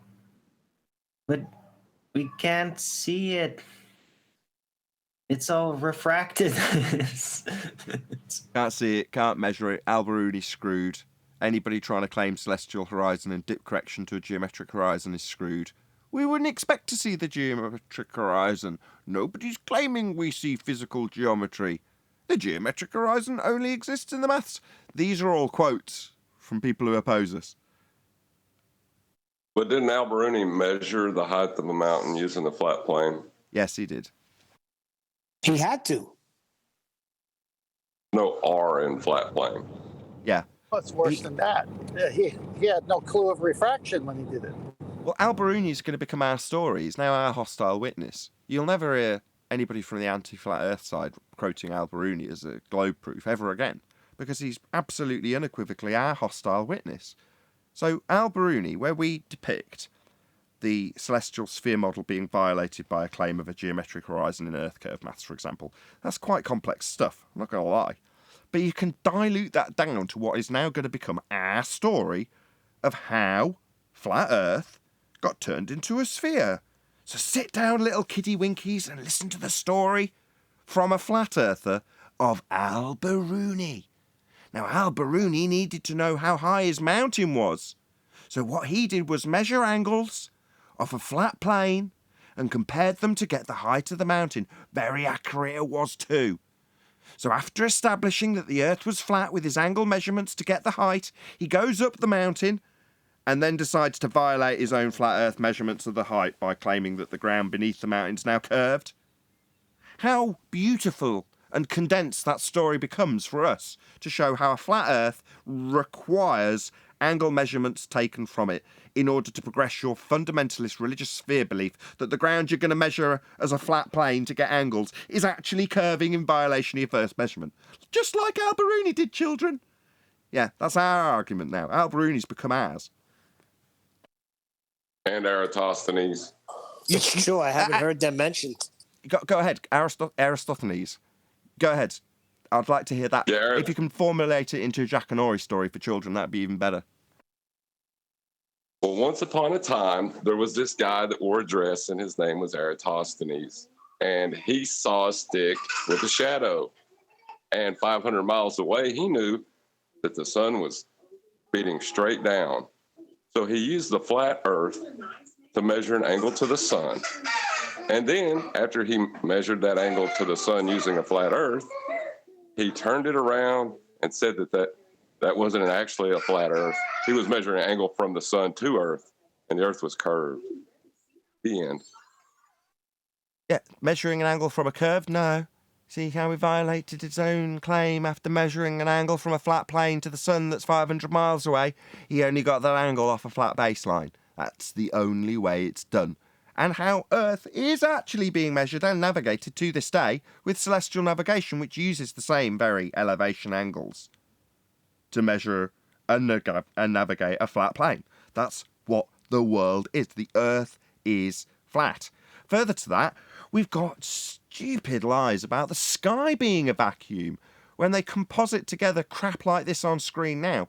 The black area claimed to be a vacuum. I mean, is there any evidence that you can have gas pressure like the claim of all this high pressure gas in the form of clouds and all of the yummy air we're breathing on this claim to be place that we live? Total nonsense, composited together image. Yeah, any claim proof that we can have gas pressure without any containment, to validate this idea that the sky is a vacuum, 10 to the minus 17 torr over in this black bit, but the high pressure gas isn't dissipating into it.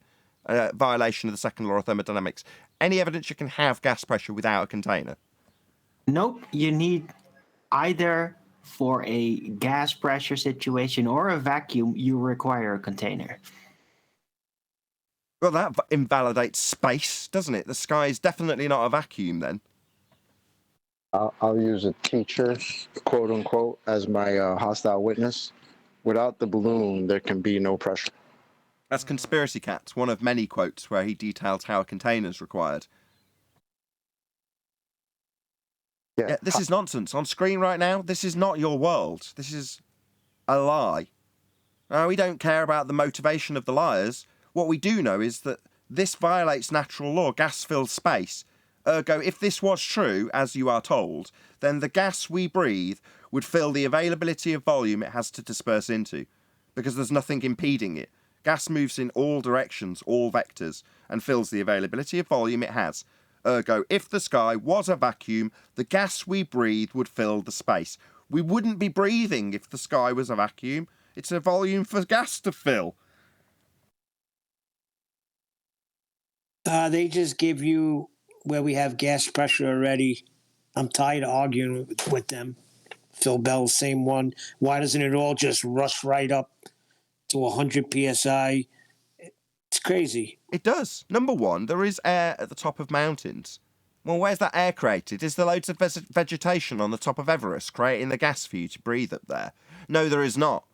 The gas has been created at ground level and made its way up to the top of Everest. Why has it done that? Well, because that's what gas does. It disperses. So in spite of it being made at ground level by all the yummy vegetation we eat and turns all of that carbon dioxide into oxygen, you remember this from school? Yeah, well, that process happens at ground level. It doesn't happen in midair. But yet there's gas in the air because it's making its way up. That's what gas does. Expands in all directions, all vectors, to fill the availability of volume that it has to fill. Now, if the sky was a vacuum, that would be an availability of volume for gas to fill. And the very first gas particle that was created at ground level would never, ever, ever come back. It would just disperse into a volume, 10 to the minus 17 torr, and continue forever. We'd have never developed gas pressure in the first place if this black area on screen was a vacuum. We just wouldn't have any gas pressure to breathe.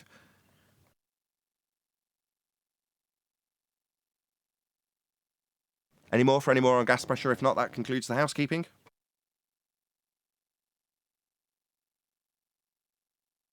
No.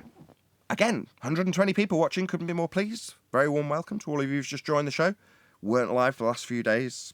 Various different aches and pains from putting together a bunk bed and painting it and waxing it. So that crippled me for a day. So hence I've had a day off. But I'm very pleased with the audience numbers, as this is technically a return after a day off. So thank you for being here. Please share the show. By the way, the bed looks very good. You're very handy, Nathan. I didn't build it. So I just painted it. Doesn't matter. It still looks good. It does look nice. It's very good. Very pleased with it. Nathan is handy because he knows how to debunk claims. Boom, boom. Bunk bed reference. Yeah, very good. So there we go. That's housekeeping done and dusted. Anything actually occurred since I've had a little gap? It was after a weekend, in case anyone was like, well, what could happen in one day? Well, yesterday afternoon, I was really agitated that you weren't going live again. So I got pissed off in chat. But other than that, no. It was a really nice day. Beautiful weather, so... I was fortunate enough to have a good show to release, although it got repeated almost immediately after, because that's when it was scheduled to come out. But it meant that when it came out in place of the live show, it was brand new. So I wasn't, too displeased that it was repeated again a few hours later at the normal scheduled time. I was just pleased that I got a brand new show to put out, because I was like, I can't work, I'm in too much pain. I was like, just have a day off, it's your show. I was like, yeah, you're right, it is, I can. So sorry to annoy you all. And I got plenty of messages from people I always do if I ever have a day off out of the blue. People are like, what's going on? What's wrong? I can't cope, I've started twitching. I said I'd quit. Who's with me? People get into a routine, I get it. People like routine. And to a certain degree, there's a warming, humbling feeling about having that routine. And when it's ruined for whatever reason, you want to know why, and it annoys you. You're like, no, from X to Y time at this particular point in the day, I listen to Flat Earth Debate, and if you're not doing it, I'm annoyed. You owe me that. Why haven't you done it? I do feel obligated. I've got a lot of supporters. You're right about that. When I was a listener, I had the time set. I've said this before. I had everything set to when the show started. Then later in the day, it would be the uncut and after show. I had it all mapped out.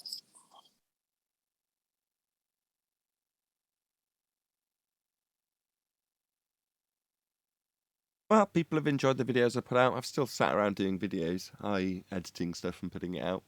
So there's been new material, so to speak, that's gone out over the weekend. I tend to do that a bit more, as I'm sat around a lot at the moment, healing. But yeah, I've put out some good videos. Channel's growing. Everything's cushy as far as I'm concerned. Everything's going really well.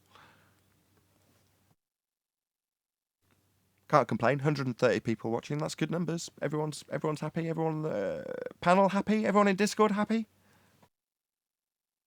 Do we have Phil Bell in Discord? Because I know John wanted to challenge him.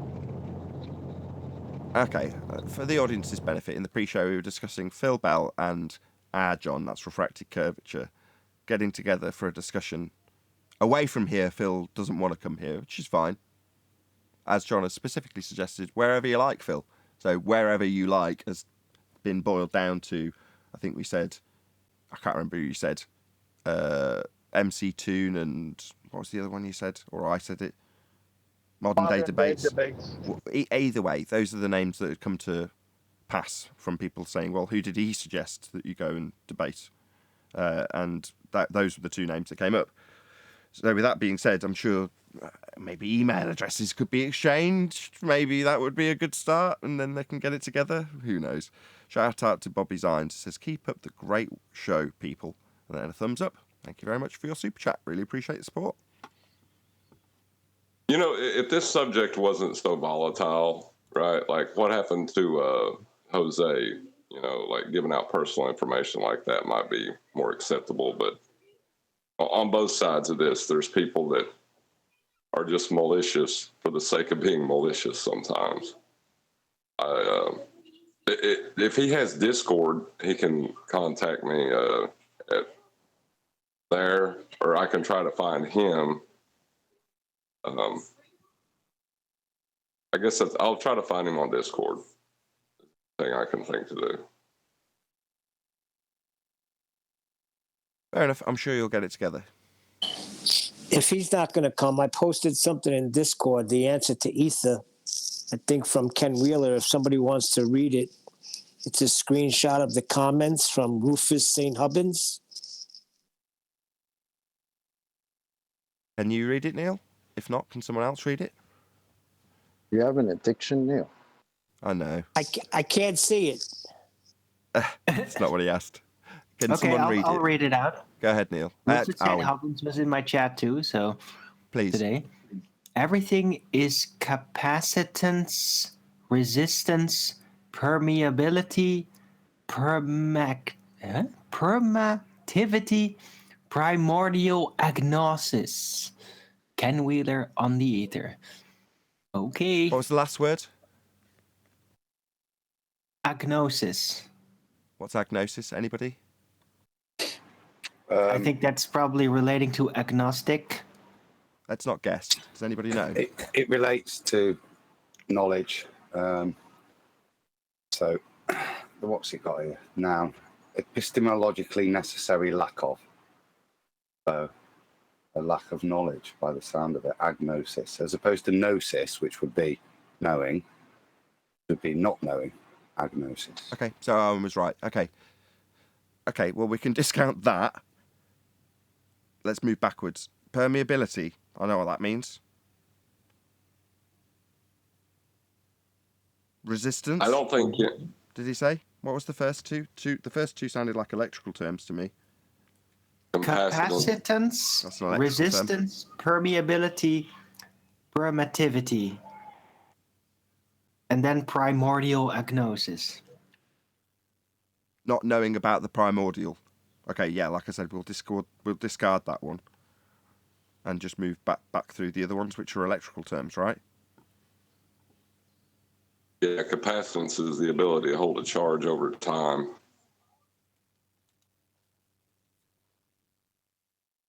has permeability got any connotations in electrical engineering? Not that I know of. Permeability.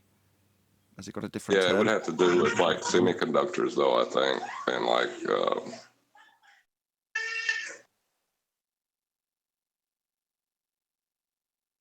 So it's the conductivity and what was the first one you said? Permittivity is the permittivity of a material is the ratio of the electric flux density to the electric field strength in that material. So it's a ratio within the material. So you've got to have the material first to define its permittivity. But if the thing is made of permittivity, capacitance and resistance, I'm not sure how. It's almost a bit like gravity, isn't it? They're saying effects and then saying that that's the cause again. Permittivity appears to be an effect of that you would measure, look, the ratio of the electric flux density to the electric field strength in that material. What's the material? Well, isn't that at the end in the primordial unknown? Yeah. So the electrical capacitance, ability to hold electrical charge, and what was the last one? Permeability being permittivity. Did you say? Yeah. And that is what again? My bad. The permittivity of a material is the ratio of the electric flux density to the electric field strength in the material. The permittivity of a material is a measure of how easily electric lines of force can pass through it. So how much you can store electricity and how much you can force it through material in the primordial unknown. That's what ether is. Oh, man.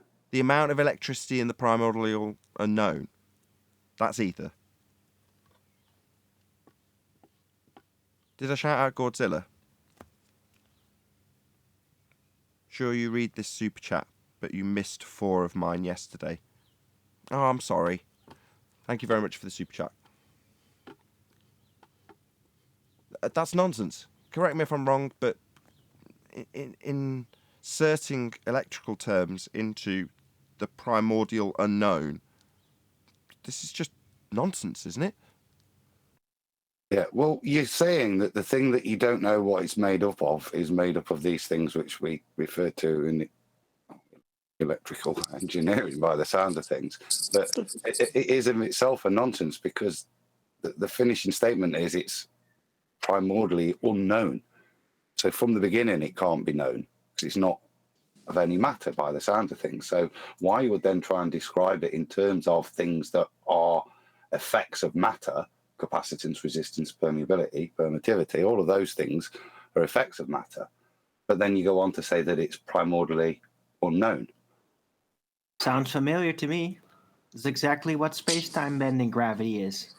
Yeah, that checks out. It causes everything, but you can't actually connect it to anything physical. The cause is the effect, again, isn't it?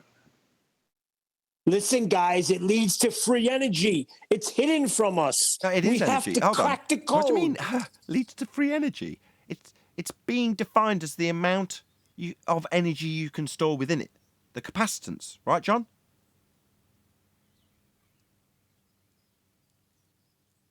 But, yeah, that's like saying storage. Yeah, I don't know. Because you're talking in potentials of things when you're talking about electricity. You're not talking about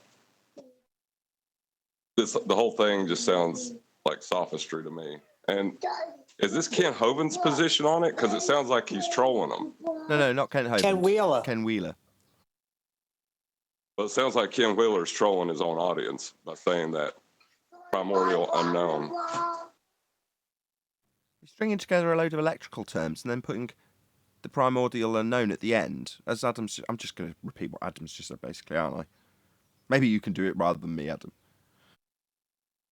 I would just what was the request? I missed that. Sean. Just a summary of what he's doing. He's taking electrical terms and saying the unknown is the electrical terms I know. That's what he's doing in summary. You know, it's not a full sentence either. Everything is capacitance, resistance, permeability, permittivity, right? And you expect of something, don't you, of what this thing is. But then just another comma, primordial agnosis, as if that is the same should be considered the same as the capacitance of resistance. But it's, like I say, it's describing known effects of physicality and then saying that they're primordially unknown. It's part of, I think John's, it's sophistry, or it's just word salad, as the politest way I could describe it. It doesn't seem to have any direct intonation of what it's actually describing. It sounds good, but as you break it down, there's no meat on the bones, is there? Exactly. That's what I love about word salad like this. When you get a nice, concise claim to be definition of something from somebody that has no definition of something, and then you pull apart the word salad. Well, it's been tossed around and covered in juice. It doesn't mean you can't pull it out of the bowl one by one and say, yeah, this string of words really have no meaning together when you're trying to describe something that isn't experienced, but you describe it as all these physical electrical elements based on a primordial unknown element. That sounds like total nonsense, I'm afraid, lads. Is that really what ether is? Electrical components of the unknown? Aren't they unknown? Or are they known and electrical components? Which one are they? Sounds like nonsense. It's because it is. Inertia. Inertia is inertia. Dark matter. What? What's that? Isn't that basically a primordial unknown? But it has to be there, or the universe presumed to be heliocentric would collapse? No, that's not a primordial unknown. That's just a mathematical escape room. True, but it is per definition like unknowable, unmeasurable. Another shout out to Godzilla37. He says, it appears you missed my joke, or it was lost on you. You weren't on yesterday, but you earned another $5 by me having to explain it. Thank you very much indeed, Godzilla.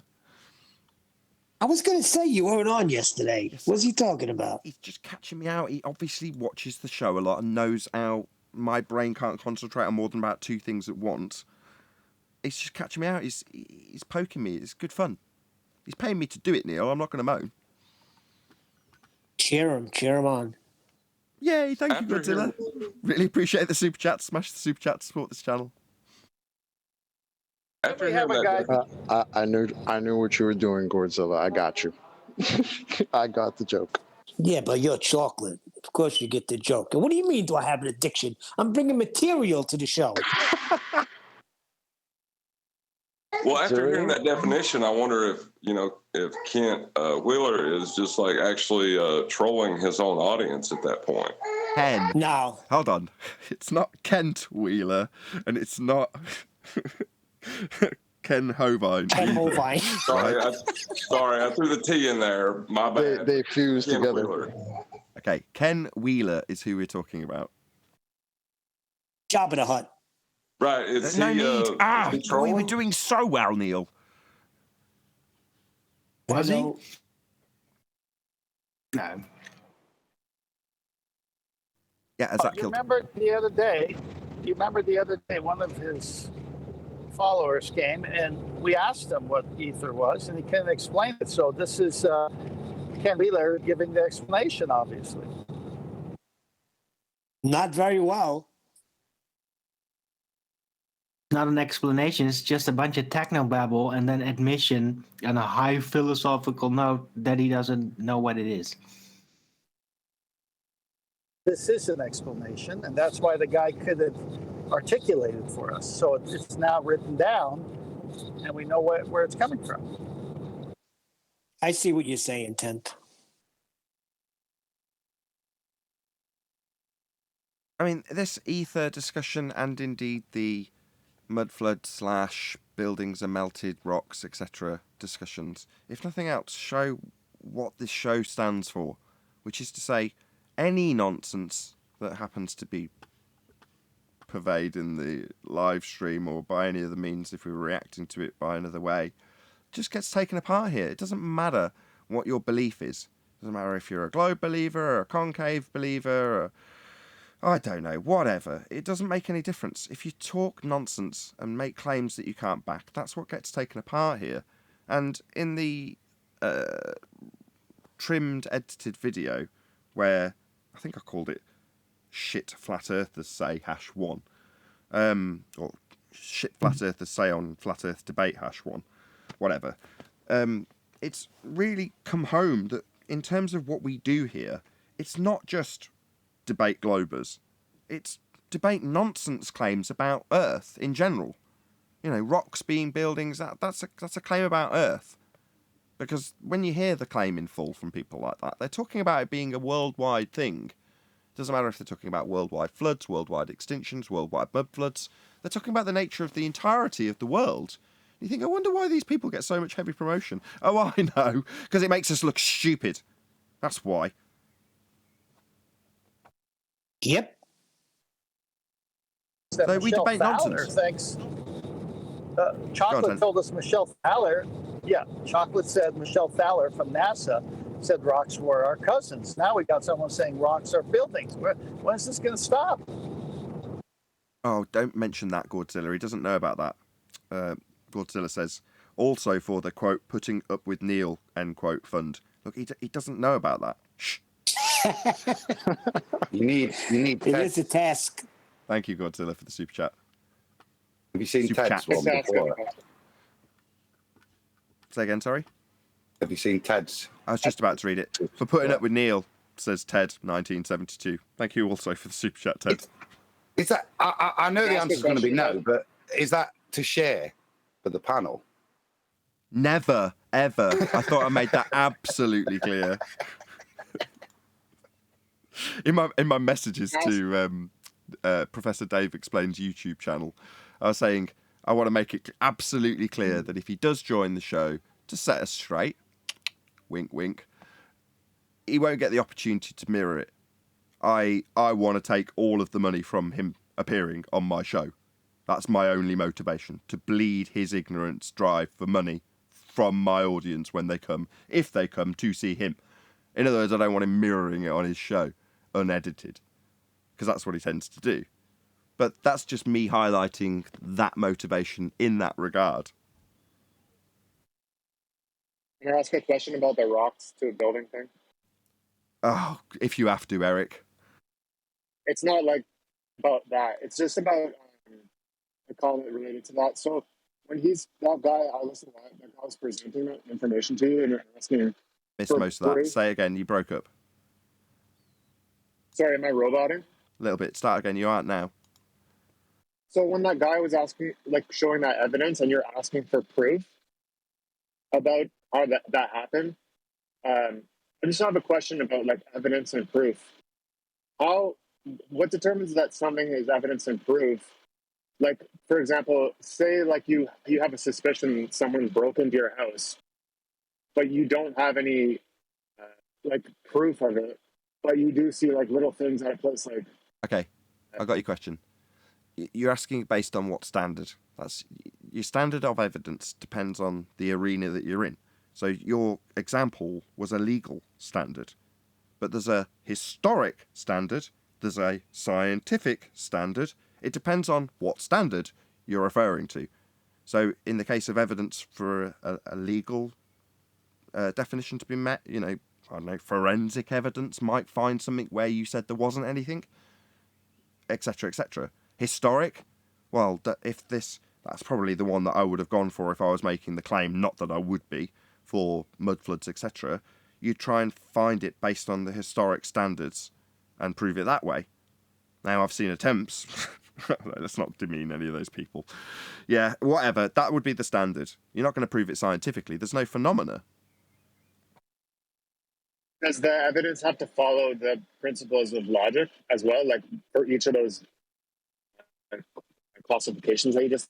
I mean, I think that's just a standard rule of thumb. Would you not agree that would always be the case?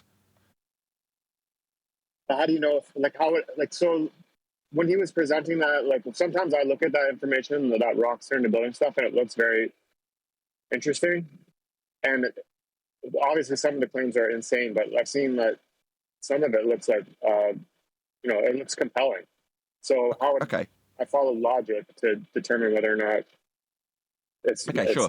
If you look at some people who've studied star forts, some of them, not all of them, go back through the history of that location and show how it was utilised for various different aspects of its history. I think there's one underneath, or I can't remember. I don't want to make any bad examples, so I'm not going to even try.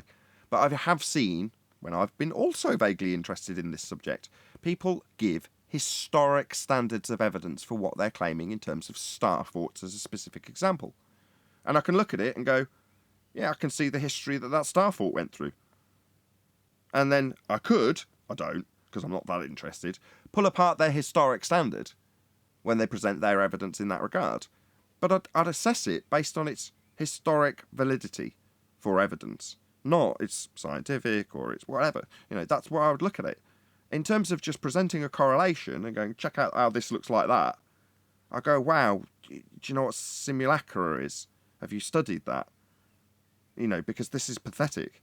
That's how I view it. Fascinating though it may be. And more fascinating to me is the people who present it and the motivations behind them. That I find much more interesting than what they actually present. Because I sit there, and you can take this as an offensive remark if you're one of the YouTubers producing this shit. I mean, this high quality YouTube content. I look at you and assess you on your stupidity. And I find it very amusing for the low standards that you present when you put this crap out.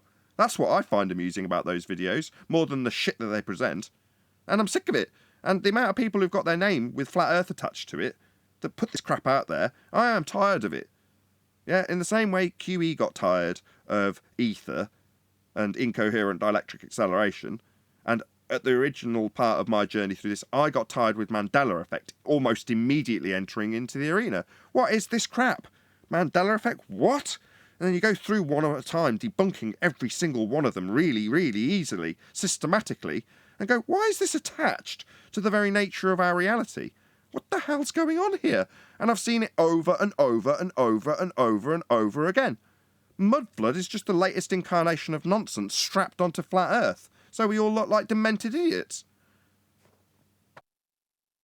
Makes sense, but can't history be a bunch of baseless assertions just on paper? Like, how do we know it's true? Because, they say Pythagoras believed in a globe, but he's the one who invented the right angle calculation, so he clearly probably knew that it was flat.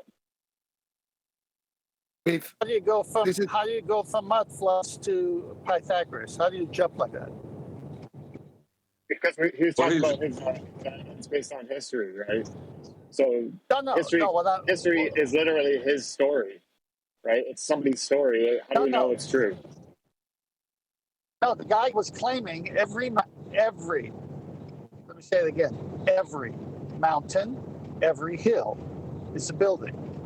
Now, you believe that? Yeah, but I'm not focused on that. I'm just focused on the generalities of evidence. I'm not talking about the micro. I'm just talking about. I think we've got crosswire here. I think what you're trying to say, if I'm reading between the lines enough, Eric, is that there's been a crossover like there would be with Tycho Brahe, where an objection potentially of, well, the stars would have to be enormous, suddenly becomes part of the rhetoric. And in this case, we've got somebody who's ascribed to globe development in terms of the mathematics, also being somebody that gives you the very nature of the methodology for measuring a flat plane with triangles. And you're saying, well, just in terms of the narrative, it's just his story. It's whoever spins out whoever's story in whatever way they need to do that. It doesn't necessarily mean anything unless you've got some historic backing to it and a demonstration for a start that the person's real. That might be a good start. It's this historical narrative that we've got that lends credence to some of the narratives that are coming out from mudflood researchers. And if you just take star forts are a great example. There's just the nonsense as to why they should be there doesn't fit with the historical narrative. The rate of building, they attributed it to middle-aged sort of like turrets, and the reason they make those shapes is so you can't hide so easily. And there's all sorts of false or very questionable historical narrative for what we can see as to why it's there. And I think that starts the seeds of doubt in the story, his story that's given to us, as you refer to it. And I don't think there's anything wrong with that. I think you can look at the stuff on the ground and quite happily disagree with history and validate, say, you can't build this then, you can't do this now. Look at this, look at all the things they're hiding. Like with mud floods, you know, is it mud floods or are they burying stuff? Who knows? Do you know what I mean? But what we can see is that what's there doesn't fit the current narrative. And that, I think, is where I'm at. I don't deny it. I don't deny these things. But to then say it's all to hide free energy and to make these leaps without any supporting evidence other than, look, we've got a picture of Moscow lit up at night in the 1800s, doesn't necessarily mean free energy. What I'd happily accept is it shows that the narrative we're given is false, that there was additional stuff. You know, if you look at how electric cars are written out of history and now they're coming back, there's all sorts of parts of history that you can go and research and show that the general narrative that we are given through our schooling and that isn't correct. But that doesn't necessarily mean everything else that you can invent around it has to be true.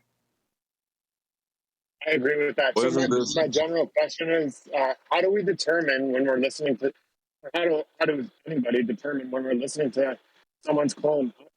How do I figure out what category? Breaking up too much. How do we determine what? What category to put the claim in, and then what evidence is enough or proof is enough? Like, how do I determine that when they're talking? You want us to define standards of evidence for you? I'm not going to have enough time with the 2 minutes left in this live show to do so, but we'll probably get into it in the after show if that's good enough. Yeah, sure. Or just like how I can research it, but yeah. Well, we're getting into the like consensus reality stuff too, right? That's history and stuff like that, where ideologies determine what's accepted. You know, I think that's where we're heading. You know, he who controls the present controls the past. He who controls the past controls the future. That's what we'll end up discussing in the after show. I mean, no doubt.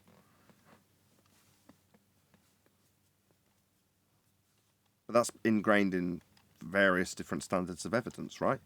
That's why, personally, or at least let's just say on this show, Flat Earth Debate specifically, we are hyper-specific in what we deal with here, aren't we? Physics. Because that's the physical and natural world. What is the nature of the world we live in? That's the debate. That's the topic. So when it comes to historic standards, we can discuss them in the after show, but if it had been asked earlier, I've got to be honest, Eric, I'd just say who cares? In this arena, we're only interested in physics. Because that's the study of the physical and natural world. Science is what we're interested in. That is science. That's all we're interested in here. I'm not just speaking for myself, that's just a fact. But we'll get into historic standards perhaps in the after show. We'll see. Anybody else got any quick comments? Well, I'm interested in more, but I do want to clear up, unfuzzy the lines between science and non-science, right? Or nonsense. That's what we do. But with that, I'm going to say, if you are watching this on either Nathan Oakley 1980 or Nathan Oakley premiering streams, then stay tuned, as there will be an after show to follow. Unfortunately, though, if you are watching this live, this is where we bid you farewell. So, a huge, massive, enormous thank you for all of you smashing the super chat, liking, commenting, sharing, subscribing, hitting the PayPal link, joining as a member, and all that good stuff. Of course, a massive thank you to today's Discord and G+ panels for making today's live show possible. Once again, stay tuned if you're watching on either premiering stream. I've been Nathan Oakley, and I will see you all in the next video.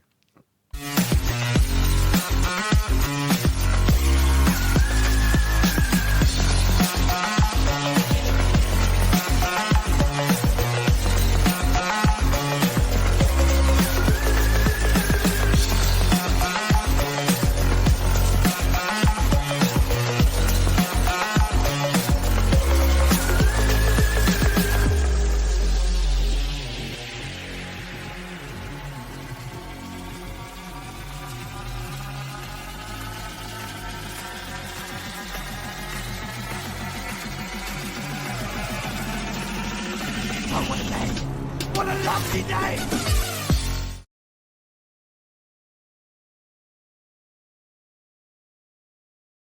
They given up. They think he is trying to figure it out, but they don't know. They're just going with the story. And he gives my example would be like if you went and challenged him, you know, and you were like in his chat and challenged him, the people around him would defend him. Of course. But they wouldn't know why, you know, it's not like you would be attacking him with fallacious evidence or something like that. You'd just be pointing out that, you know, that's sophistry and nonsensical and stating why. And then they would still defend him because I think that's one of the problems with just how people are. I agree, but isn't it funny how he winds up right with Bob Nodell? I don't see that as funny. I might see it as like something that would have typically happened at some point, considering that Bob Nodell is a very big fan of Ken Wheeler. So yeah, depending on who you are, that could be highly prejudicial to state, you know.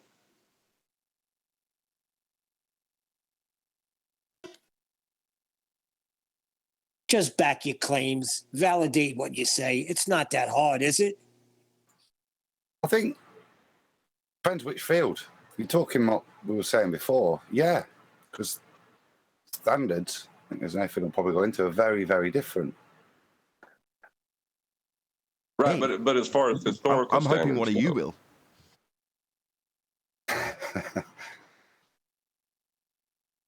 But like as historical standards go, like we're only going off what someone has written, right?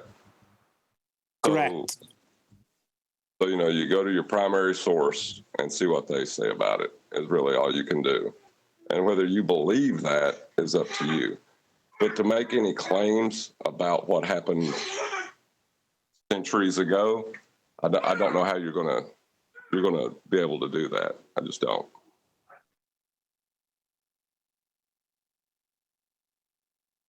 The further you go back, the harder it is, isn't it? But history is probably more consensus opinion. Yeah, it's about convincing your peers that this is the most plausible explanation for the texts that you've got. It's, right, but it's not the most. But the most you can ever do is debunk that position. It's not. It seems as it just you can't put forward something as why they did it or anything like that. It would just be hard to do that. I don't see how you could do that because you weren't there, unless you can find someone that specifically stated that's why they did it. But then you would have to believe them as to that position. It just seems like it's becomes belief based after a bit. Talking about motivation. Well, it wouldn't be motivation. It would. Well, yeah, I guess you could, because why did they lie about it? You know, or why are they hiding this? Well, you can show that it's hidden, but you can't show why it's hidden.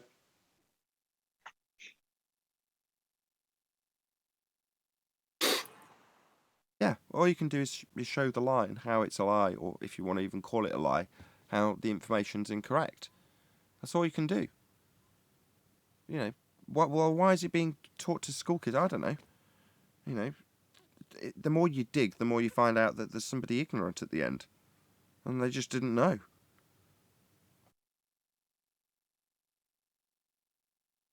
Yeah, that's what I'm saying. It's hard to make claims in history about that. Like the guys that saying that the rocks were buildings or whatever.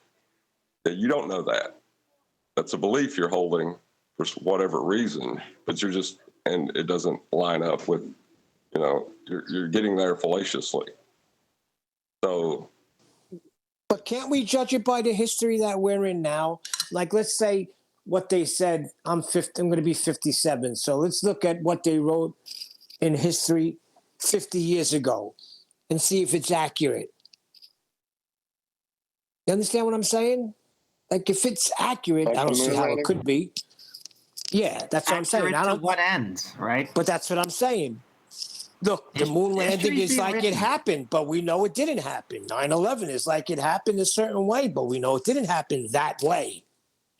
So how can any history be anything but, skeptical, suspect? Did it happen or didn't it happen? Yeah, it didn't happen the way they said it happened, but it did happen, didn't it? Well, there you go. I'm sure that like even 200 years ago or 400 years ago, things that happened and that were written down, they did have people over their shoulders looking like, are you sure you're going to say that the right way in the current political climate that we have to deal with, right? Sure, of course that was going to happen, right? It doesn't mean that they make up complete shit that never ever happened, like anything at all happened. What about the moon landing, though? And then place that in there. They don't do that typically. That's much rarer. That is completely fabricated. The moon landing, I think Neil's got a point with that. Yeah, look at that. That's not to control the past, though, is it? That's to control the present. So in 100 years' time, how that moon landing, if it did happen, didn't happen according to history, is to debate then. But that's a mugging off of the present. It's nothing to do with history yet. It's but I'm saying it become history, and look how dubious it is. So, let's say in 100 years' time, does that sit as history, or is another narrative put in there and tweaked to support what the current paradigm is in 100 years' time? This is the funky thing with history, isn't it? Those that control the present control the past. That's what I meant. Yeah, but it also shows that you can work in events that never happened into the narrative. True. Like the moon landing.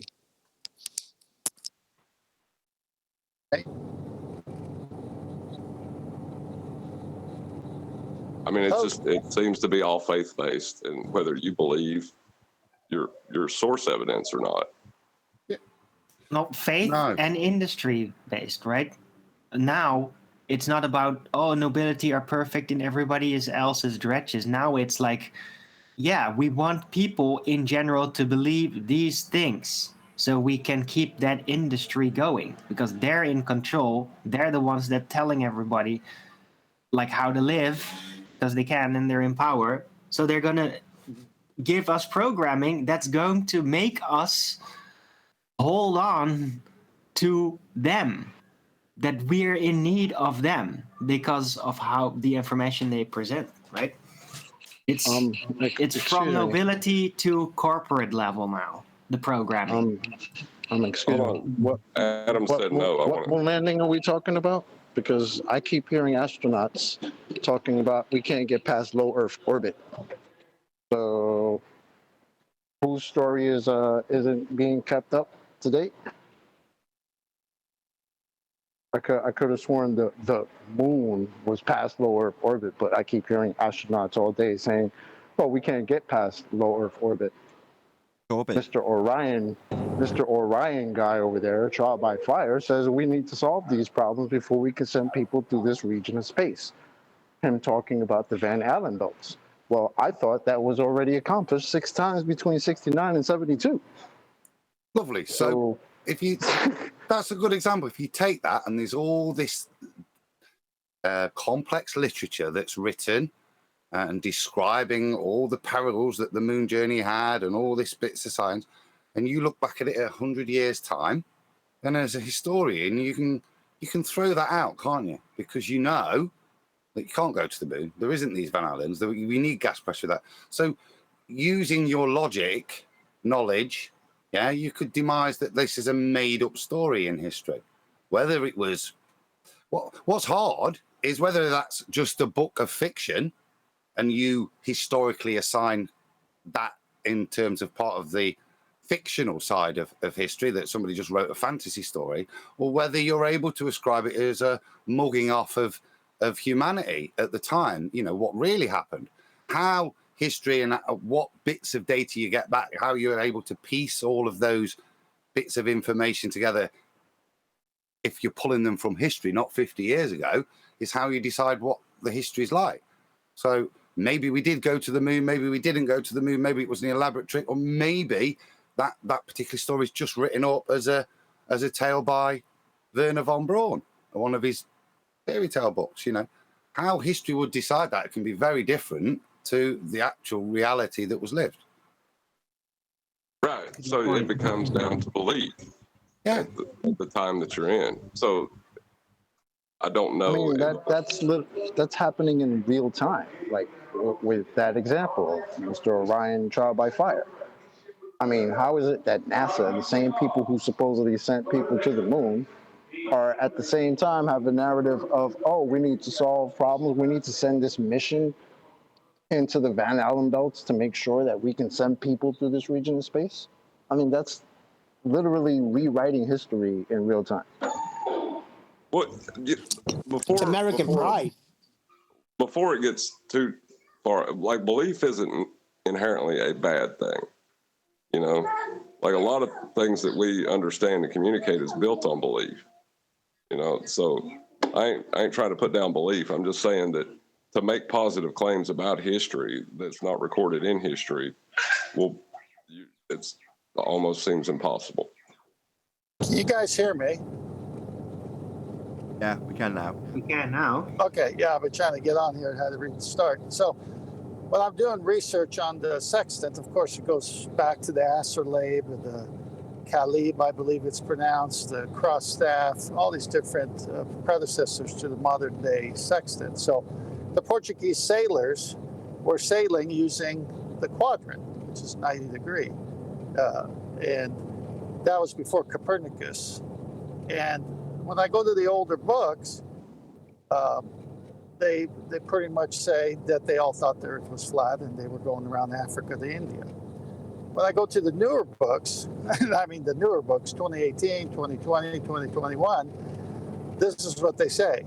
That they knew the earth was a ball, they knew how to navigate by the stars, and they believed it was a globe, but the common folk and the sailors who worked on the ship but weren't the navigator, they all were uneducated and thought the earth was flat still. None of that appears in the older books. That only appears in the newer books. So they're trying to rewrite it. Wow. And could you mention the name of some of those older books? Well, actually, I'm putting a thing together and I'll be showing it on Nathan's channel shortly, but I'm traveling now.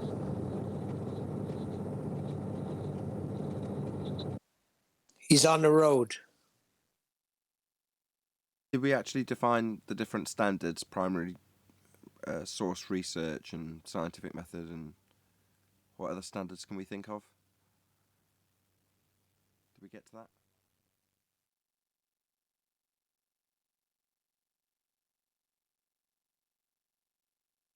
Everyone's super keen to answer your question, Eric. I like our standard, the flat earth debate standard. How about that?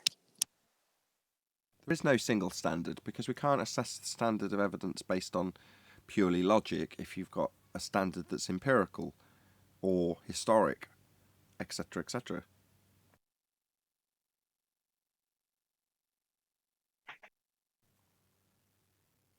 If you're looking for... Is 10th there anymore? Yeah, yes and no, he's got a dodgy signal. In terms of historic standard, you've just got to do primary source research, which is to say find the origination of the source itself. Yeah?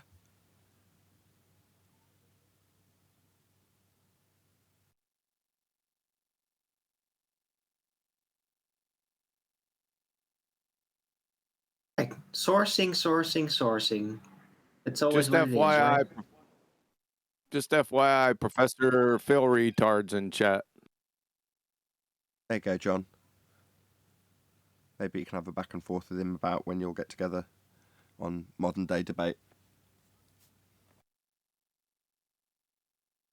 Or, I was about to round out, if you can encourage him to come in, I don't normally suggest it, but why not? Now's as good a time as any if he's in chat skanking.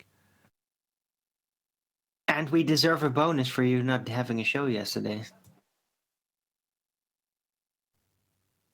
We'll see. He just said He just said he's rounding out. We're going to get cut short. Come on, Phil. Come on. Yeah, unless we can get Phil's attention in the next 5 minutes.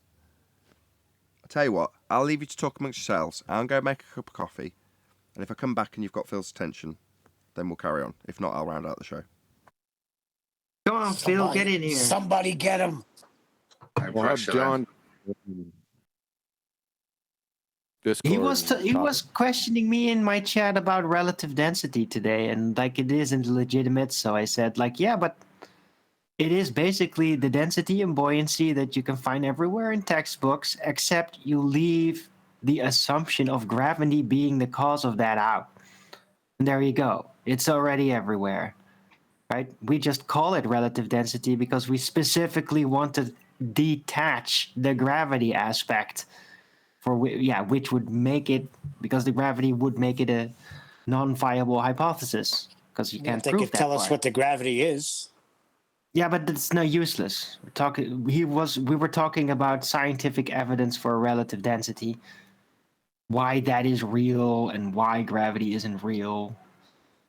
And he was in there too, I think, probably listening. So yeah, come on, Phil Bill, make a stand. Prove to us what gravity is. Or debate John.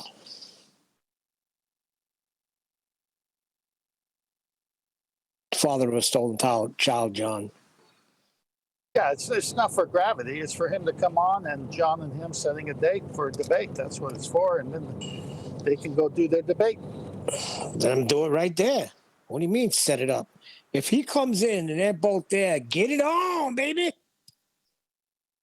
Neil, you heard the boss. He's not here. Those coffee breaks are going to be to his hurt.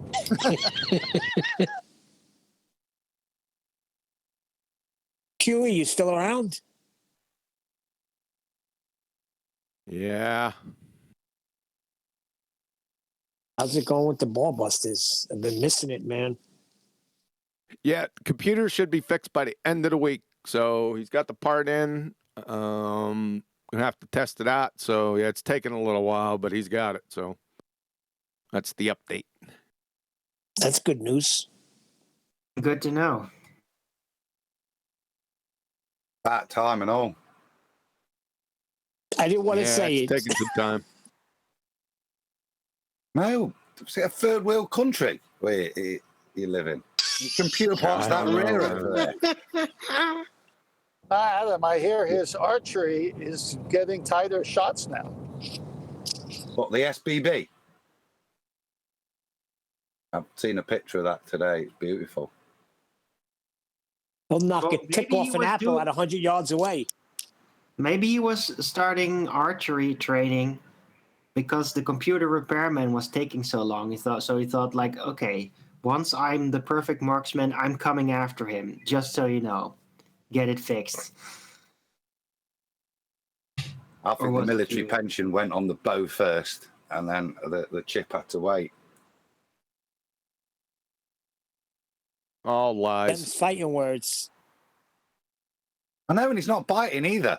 All I know is it's having compounding effects on the computer. It's having compound effects on the computer. That's a good one. Coffee machine's on. Has he reared his ugly head yet? His latest message is not interested, happy to debate in a moderated show. This is a moderated show. No, that's what he's saying. You're going to go to a different... I'm not saying come and debate here. Just get in touch with John. He wants a neutral anti-flat Earth platform. So, Phil, come on and discuss it with John. Where you're going to do it. That's all we're asking. I'll moderate. I won't get involved. I'm getting a coffee. I'll sit back and just stop them interrupting each other. That's my only motivation. And we'll all go on mute. If that's his only objection, it will be moderated. Obviously, pending me getting back with a cup of coffee. If I'm not sat here, I won't be.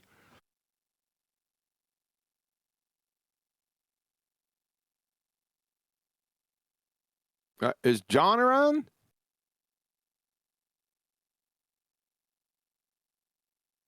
Dropped on him. He's not bottled it, has he?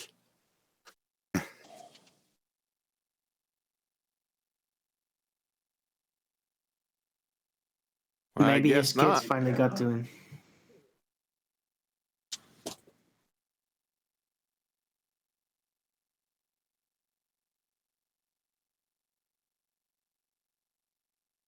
I don't think if we were all on mute, even, he'd come in there. Come in, Colin Raven. Come in.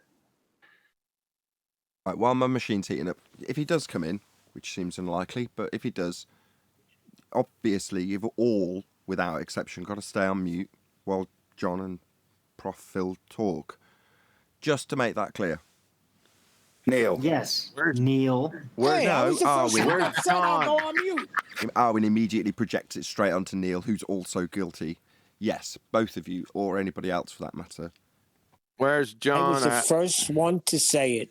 John's in G+, which is perfect. Holy shit. Can you hear me? Yes, we hear you. Holy shit. Okay, let me ask you one more time. Where the fuck is John at? He's in G+. Then tell him to get his ass in Discord and have a conversation with Phil. Oh, he's not in. He's maybe in Discord now. My bad. I don't see him in there. Okay, I'm going to carry on making my coffee. I'll come back. All right. And just for the record, hold on, just for the record, I said everybody will go on mute, meaning me first. Yeah, we heard you say it, but it's still fun to tease you. Yeah.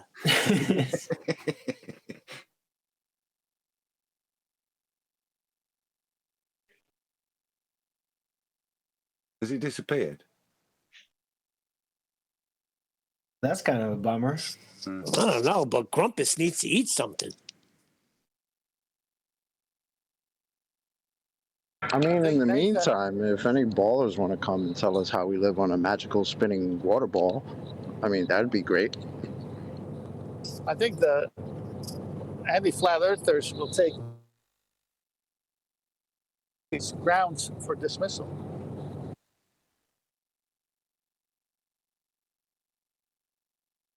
You broke up a little bit then. Come back.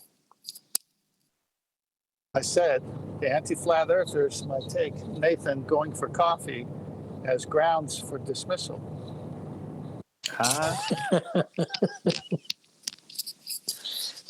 Don't get him steamed up. I'm trying to perk him up. What are you trying? They're grinding themselves up in anticipation. Company leader Raven, talk to me, John. I think there's one too many filters on this one. Yeah, I hope this happens.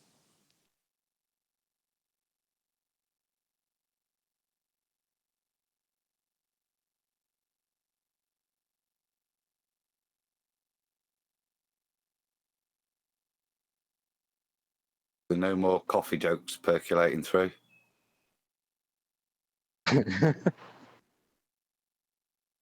Nah, it's sifted away.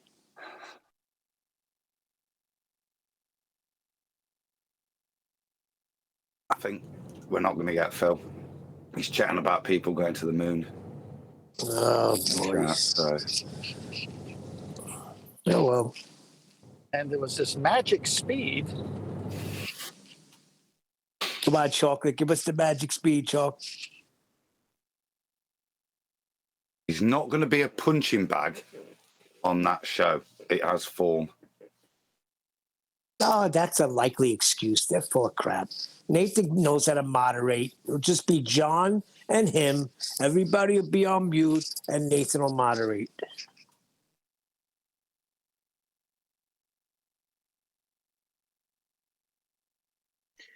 Hey, QE.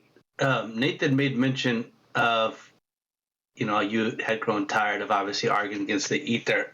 I'm wondering, is there like a catalog of somewhere on your channel where maybe that's refuted? Or I'd be interested in knowing what the the conflict is. Just curious, and I apologize if it's not an appropriate question. Just ask it in full. What's your question? What dispute? No, I apologize. I guess I'm curious as a person who, full disclosure, I guess it resonates with the concept of the ether.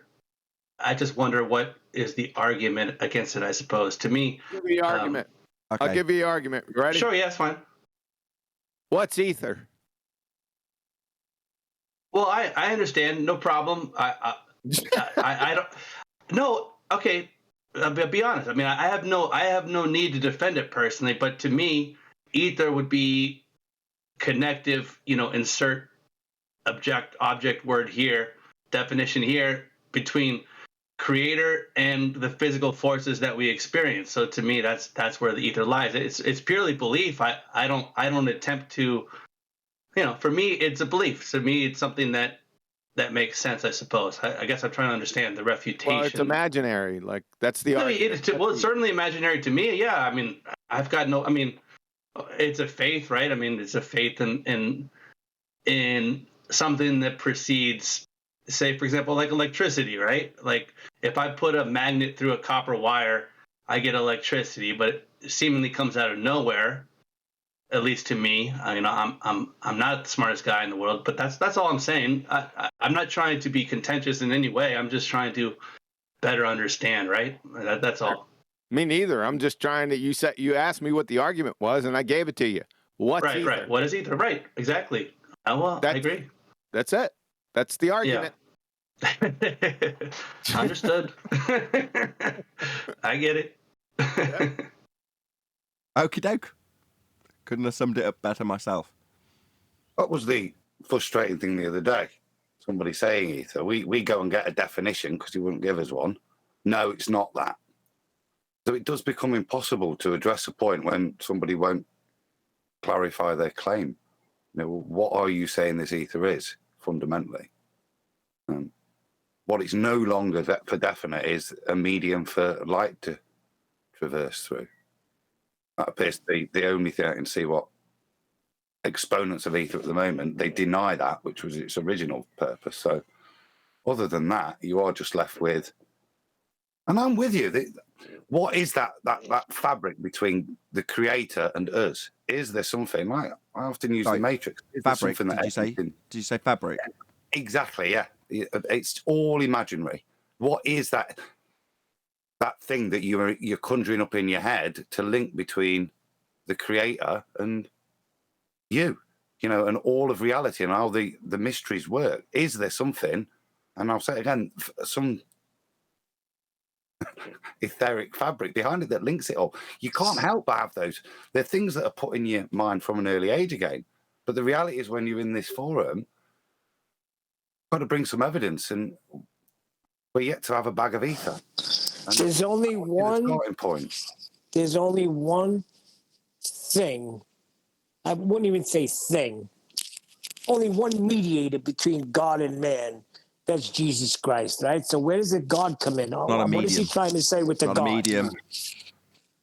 Between the creator and us, in terms of within creation. That's what I think the ether is. It's things to hang everything on. This. Yeah, I've got no problem with that conceptually as you try to understand or imagine, not even understand, just because all you can do is just imagine, isn't it? Yeah, I've got no problem with that. But it's when that falls over into stuff and you start doing quasi-experiments, claiming that this demonstrates this component, this non-inertial, whatever it is, you know what I mean? There's nothing wrong, like I say, to imagine that there's something greater than just the physicality and how the creator's made everything work. But non-inertial inertia. But it is just imagination. That's my point. I'm not saying I don't imagine stuff like that, but I wouldn't claim it because there's nothing to claim. Everything was made.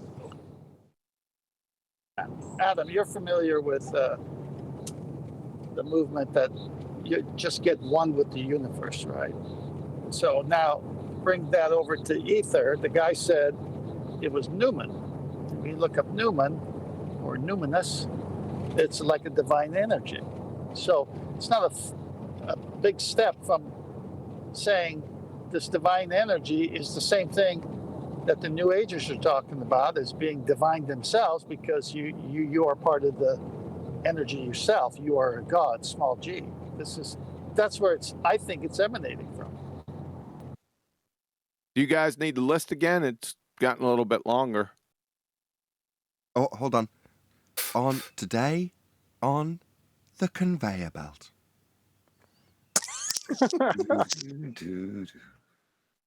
The ether, the oneness, the dome, magnetic fields, space, the substance of space, liquid flowing in and out of matter, fields, everything, photons, the background medium, we can see it, we can't see it, quantum foam, subtle energy, inertia, and lightning. And capacitance, and the permeability of the fabric of electricity through the nothingness of non-existence. And agnosis. Primordial agnosis. That's the one. Yeah, you missed that today. Primordial My agnosis. favorite is we can see it and we can't see it on the same list. That's my favorite. It's the capacitance of primordial existence, obviously, QE. Add that to the conveyor belt. What is it? That was from Kent Wheeler. Somebody read it to him. I'm going to read it. Hold on a second.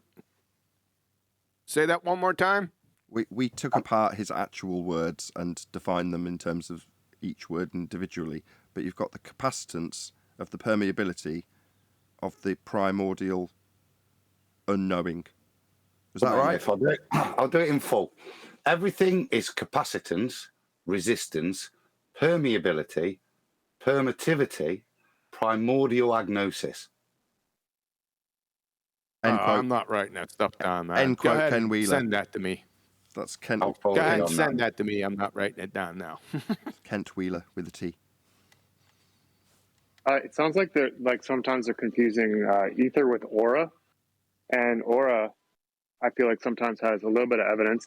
If you go near somebody, sometimes for me, I can feel like vibrational waves coming off them. It feels like to me like a fake effect, but if you stand near really bad people, you can feel like a weird energy coming across between you that's vibrating, it feels like, which I think is aura. Hold on. If we're asking, it's measurable. Hold on. That's defined. It's measurable energy. It's defined. It's called juju.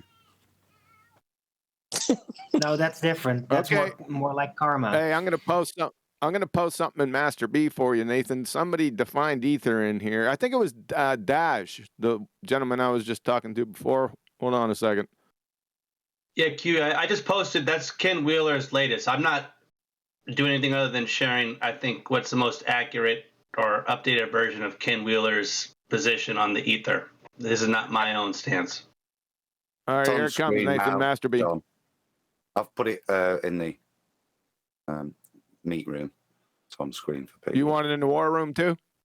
No, I've put it up from Discord for us guys over here already, John. If you want to take it down, Adam, I've got it in slightly bigger form. You got it? Yeah, I've got it. Okay. So what am I looking at? Wow, this is a chunk of text.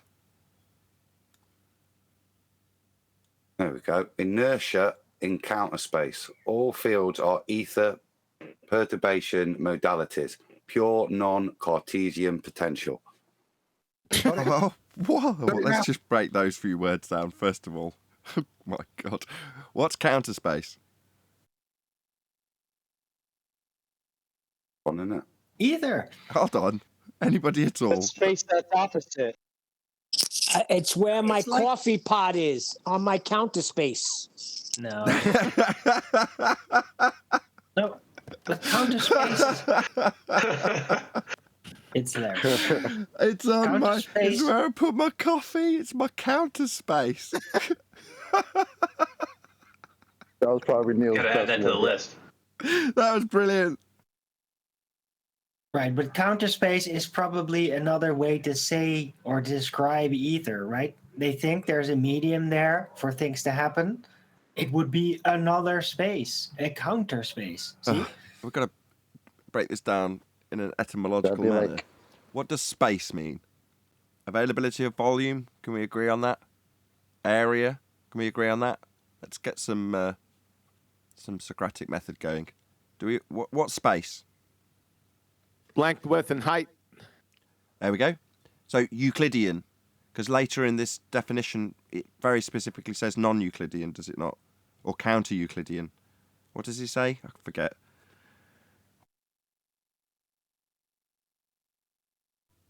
Where are you looking? Adam read off something that said it had reference to Euclid, but in the negative from memory. From the source? Yeah, non-Euclidean potential or something like that. No, the full definition is inertia in counter space. All fields are ether perturbation modalities, pure non-Cartesian potential. A non-Cartesian, eh? Yeah. Non-Cartesian. What's non-Cartesian? So anti-space in non-Cartesian. Ken Wheeler's. It's copyright Ken Wheeler. You need to get that tattooed Jabba the Hutt on here. What's anti-Cartesian? Or non-Cartesian?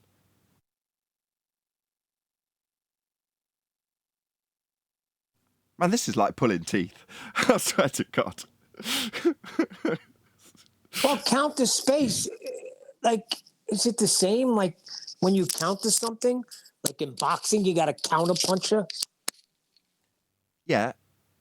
Anti-length, breadth, and depth. So anti-space? And non-Cartesian? No, it's inertia in counter space. Don't forget the primary.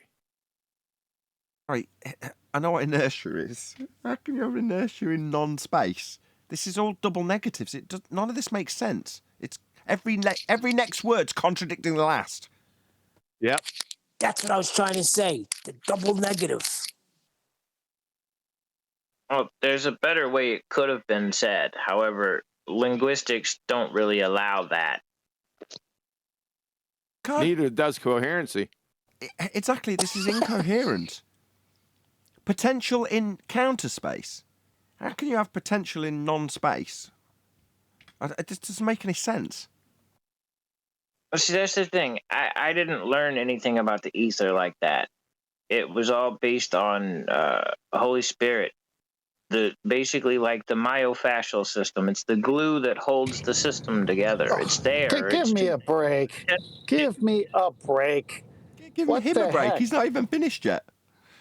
My God. Yeah, but he brought the Holy Spirit in. I'm going back to the first thing he said. He said it wasn't put together well. And then he said there isn't like, correct me if I'm wrong, but there isn't the words to explain it in our language, something to that effect. Is that right? Not really. I mean, there really isn't. Holy Spirit's the closest thing, but it's. No. Who is the Holy Spirit? What is the Holy Spirit? Define the Holy Spirit. Define the Holy Spirit. The fluid spirit of God. It literally moves. No, the Holy Spirit is God, the Holy Spirit. My goodness. Yes, but God is everywhere, and God is energy, and God is fluid. So you're missing the whole take. But you can't even put the words together to eloquently say it, but you say you know it. Hold on. Kent, isn't the Holy Spirit a person? Yes, he is referred to as a he, and he could be lied to. He could be lied to, and you don't lie to a force. You don't lie to electricity. Okay, I got some sort of definition of counter space for you, Nathan. Oh, brilliant. Counter space is the space in which subtle forces work, such as those of life, which are not amenable to ordinary measurement. It is the polar opposite of Euclidean space. It was discovered by the observations of Rudolf Steiner and described geometrically by George Adams, and independently by Louis Lockyer Ernst. Instead of having its ideal elements in a plane at infinity, it has them in a point at infinity. They are lines and planes rather than lines and points as in ordinary space. We call this point the counter space infinity. so that a plane incident with it is said to be an ideal plane or a plane at infinity in counter space. Obviously, it only appears thus for a different kind of consciousness, namely a peripheral one, which experiences such a point as an infinite inwardness in contrast to our normal consciousness, which experiences an infinite outwardness. How about that? Sorry, That to checks out. be infinite. Is that something that is in any way physically experienceable? Because I heard that word at least 4 times. Well, the Holy Spirit is typically experienceable, period. So, I mean, that's what I'm saying. The language really isn't there. It's a fourth dimension concept that we're trying to explain in the third. Ether is not the Holy Spirit. Hold on. That was where I was going to parallel. So you say it's a fourth... Hold on, just one sec. You say it's a fourth dimensional concept, correct? It's fourth dimensional, yes. Everything that's here is that we experience that we can't explain, like the sun, the moon, lightning, electricity, is all fourth dimensional. It's all coming from to this realm that we're in. Stop. What's the fourth dimension? It'd be the spirit or the ethereal realm. It depends on which book you're digging into. Sorry, length, breadth, depth, and ethereal realm. Thought it was in the Bible, it would be one of the many. Look, guys, hello. Sorry, go ahead. I tried to give an example of the myofascial system to better explain what the ether is, because the myofascial system inside the body is literally what holds everything together. But most people don't know shit about it at all, but it still keeps everything going. Oh, I have an addendum to the definition. 1 second. Nick Thomas has explored the idea that objects existing in both spaces at once are subject to strain and stress, and an analysis of these leads to new approaches to gravity and other forces as summarized in the diagram below. There you go. Always back to gravity. I'll put the link for you guys. Yeah. I'm Thank not you. reading anymore of this. But that's out of the indoctrination. Hold on. Can you reread? Can you reread what you just cited? Yeah, Nick Thomas has explored the idea that objects existing in both spaces at once are subject to strain and stress, and an analysis of these leads to new approaches to gravity and other forces as summarized in the diagram below. The pentagons are hotspots to explore further. I'll just put the link in Master B, Ballbusters, and the War Room. Okay. I just want to say Gravity is not a force in the natural world. Right, but that's a horrible explanation. Because, again, you're back to, as a man, trying to explain something from a perspective that's not a man. So how can it be a dimension? Yeah, but that definition is terrible, because there can't be one thing in two different places at the same time. There's no dualities in the natural realm. Yeah, but that's, again, they're trying to put it as a man. You're trying to limit God. God can literally be at this house and at What your does God house have and to at do with John's this? house and Nathan's house at the same time without any stress. That's God. He's not restricted to our. What the hell? Guys, That's can you not stop? Ether. You're Hello, talking guys about in G+. God, not Ether. Hello? Shrumpusing him. Yeah, but he's talking about God now. We're talking about ether. So Well, he's God is allowed to ether. talk about how he perceives it, Neil, without having everybody jump all over him with their opinion. Fine. Let him speak. In the Yeah, we're having a 1800s, discussion, not a debate. the people that were trying to better understand what the ether is, or just what people in the scientific community would just call energy that's literally all around us. They were trying to get to that point, but that whole community shut it down. Hence the definition, the last one that QE read, adding gravity in there. They're trying to mix in a different religion into something that was trying to be proven that actually does exist. It's fluid energy here in this realm. Say fluid I was energy reading in the this definition realm. for counter space. Yeah. Oh. Fluid energy in this realm. So you specifically said that it's a fourth dimensional thing, but it's being mathematically described with things that are infinite, these concepts that can't exist. And fourth dimensionally, there is no fourth dimension. There is no fourth dimension. What is? There isn't any physicality you can ascribe to that. It's a mathematical description. It's a geometry. That's how it sounded to me when it was read out by QE. It's a geometry. Right. That's the mainstream stuff for things. Counter space is a horrible. I would have used fourth dimension because it is fourth dimension. Okay, but that's a geometry, isn't it? Yeah. No, because you're sorry. You don't think a dimension is part of a geometry? It is. That is a geometry. It was even just read out and defined as being a geometry, and you're saying it's a fourth dimension. Yeah, that's a geometry. As in, like, energy, fourth state of plasma, energy with shape, with ability, but without a particular form. Get it, guys. These guys don't know nothing about the astral realm. They're just totally ignorant. Here we go. But that's all ethereal. That's not physical. I know what you guys think, are doing. Listen, this isn't a debate. This is just a discussion. So can we all just calm down and have a simple discussion about it? Jeez. Yeah, well, quit calling the whole idea. Quit comforter energy. He is comforter. Exactly. He is not. He can be lied to and he can be grieved. He can't or grieve energy. This who the Holy Spirit is. This is. I'll give you a fourth dimension idea right now. Light, length, width, space, length, width, and height. It's unmeasurable, but it's there in every form.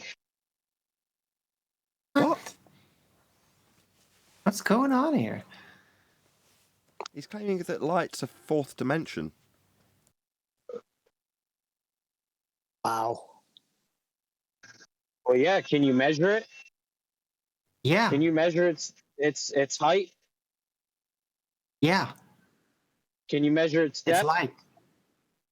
Yeah. You can measure that. Okay, do it. Let me see you.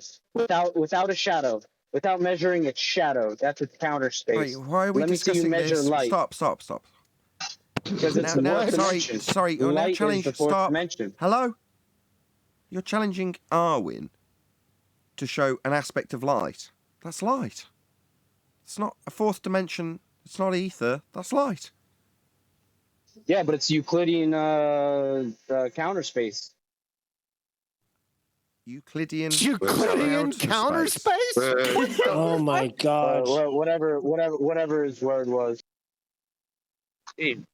That's why I was trying to take this one super slow, because the thing is, the whole thing behind the ether was the actual scientists out there trying to prove the existence of God and to better understand how he works in this realm and how his spirit moves in this realm. What's ether? Okay, no. Before you ask him what the ether is again, whoever's off mute in G+, just hold your horses. So you're saying the real... Who is that in G+? Eli, can you pop yourself on mute, No, please? it's not. I'm already on mute. Well, whoever. You said the real scientists were trying to prove God, correct?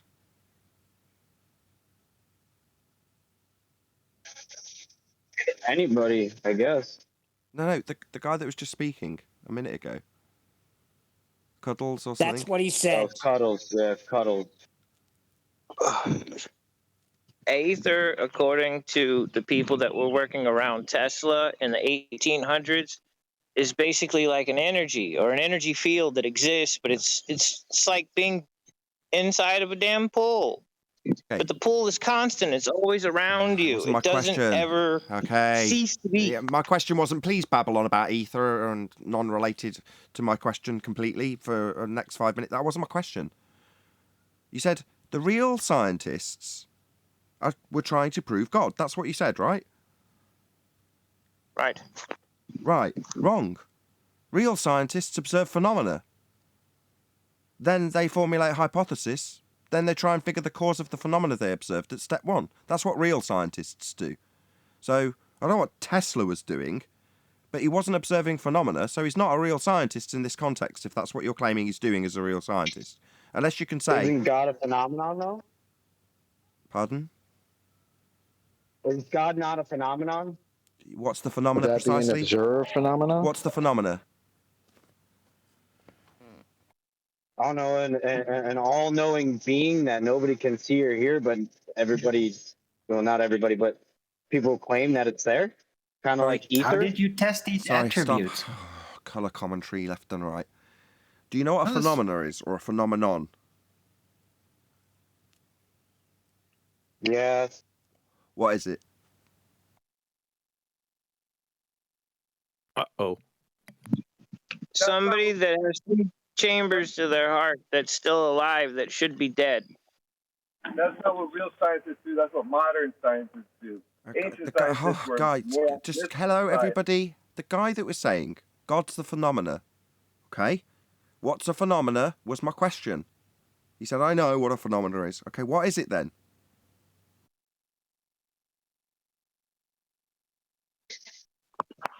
Phenomenon is a fact or a situation observed to exist or happen, especially one whose cause or explanation is a question. There's something happening then. In the natural world. Thank you for the colour commentary. Okay, but nobody's ever seen God.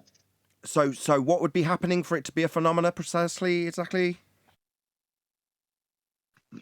That everybody claims that there is. Sorry, and that's Everybody the definition of a claims to phenomena. see or hear Sorry, did the God definition you just read out include that everybody claims at the beginning of it, or was it devoid of those words? Something happening then. So when you said, guy, hello, colour commentary, just going to round out with this guy who claimed, no, it could be real scientists looking at God. Oh, really? Okay, well, what are they studying as a phenomena? Well, the fact that everybody says there's... No, that's not a phenomena, is it? Just let's click this cleared up with Sheen, Chaos, or whatever you're called. Just let's get that cleared up before we move on. No, because it's a fact that is observed to exist or happen. That is a phenomenon. And so what's people happening? say it's a fact that Okay. God saved the Jews from Egypt. You think that's a phenomena? That's a fact that okay. Where does that happen for me? Sorry, my friend, shut up. Yeah. Stop babbling. That's not a phenomena. You're asking me, so I don't know why it's you not gotta a phenomena. overtalk me. It's not a phenomena. What you'd have to do is prove that every time you saw a bush that's on fire, that is God. You're going to need something to attribute in the physical world. And I'm being flippant, yeah, but that's kind of what you're grasping for, a burning bush or a big Hold on. finger. What you're saying with the Jews was an event, not a phenomenon. Okay. Could existence be the phenomenon? Based on the definition of a phenomenon, it is a fact that is observed to exist or happen. So for God to save the Jews from Egypt is a fact that was observed to happen. Okay? Phenomenon. Is it a viable dependent variable? Let's say a tree is a fact. What are you talking about? Let's say a tree is a fact. I'm talking about a hypothesis. We're talking about real scientists. Don't overtalk me. Shia Khan. Right. Recognise what's happening. Yeah? Your error is being corrected. That's not cause to lash out or talk through everything everybody says. The claim on the table, to summarise why this is being explained to you, you're just a pawn, don't take it personally, is because there's a claim that scientists, yeah, real scientists, quote, were looking for the cause of God. Now, we tried to explain that that's not something that's going to be done by real scientists, or I specifically did. But you said, no, God is a phenomena, right? Okay. You're saying that by the definition, it's something that's happened. Okay? So, with science and scientists, they're trying to figure out the cause of that. Yeah? So the next step would be to formulate a cause and effect relationship in a hypothesis. If we're talking about the scientists, the real scientists, and what they do, right? Well, is that something that you can vary a cause and manipulate the fall of the Jews? Obviously not. It's not a valid, dependent variable for a scientist to find the cause of. Can I say something? Could be. See, this derivative of what I mean. Obviously, they're theists as well as some of us, me being a theist, and in the end, they're attributing. They're trying to say, well, the real science. Well, this goes back to my comment about anything but God, because you can't science it, but they're giving the only one that would be able to manipulate godlike causes is, well, God. But you think that some real scientists can do that, but it's being demonstrated that that's not possible, and you're not willing to take correction to your logic. Right, and that's what It's QE was ironic. just trying to do, and I interrupted him about it. He wanted to pull in an independent variable of God, like he could. He wanted to do a scientific experiment to prove God. Everyone stop. I just explained this. The claim on the table was that real scientists were looking for the cause of God or to find more explanation. That was the claim. That's where it started. So no, QE's not trying to do that. I'm pulling apart the fact that there's an assumption that if you're a real scientist, you were on the path to find out what ether was. And I'm saying no, there was no real science ever during this process at all. I'm just correcting that fact. I get the third dimension constraint. I get it. I'm trying to step aside from that because we're talking about things that affect the third dimension that are unexplainable. Like my nephew, who only has 3 chambers to his heart, and yet he's still alive, and he was born dead. He even has a death certificate because he was dead for 2 hours. Okay? He's still alive. They can't explain that other than God. Okay. They have no way to explain it because there's nothing that they have in any of the books that they have on anything that explains why he's still alive, why he's married, why he has children, why he has a career. That's Nothing. fine. Let's It's a just medical say, anomaly. That's non sequitur to ether. Thank you, Nathan. Ether is not God. God can do miracles, but God is not ether, and you're trying to make God an energy. It's not a substance. We're talking about the field of physics here. So we're talking about tangible, observable things, not conceptions that we think about a lot, right? It's about the substance. Ether's got to do with mental energy. It's got to do with the astral realm. But I want to ask you one thing.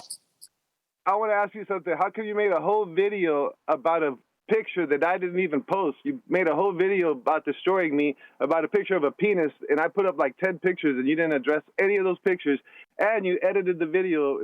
Any of the stuff I said didn't come through.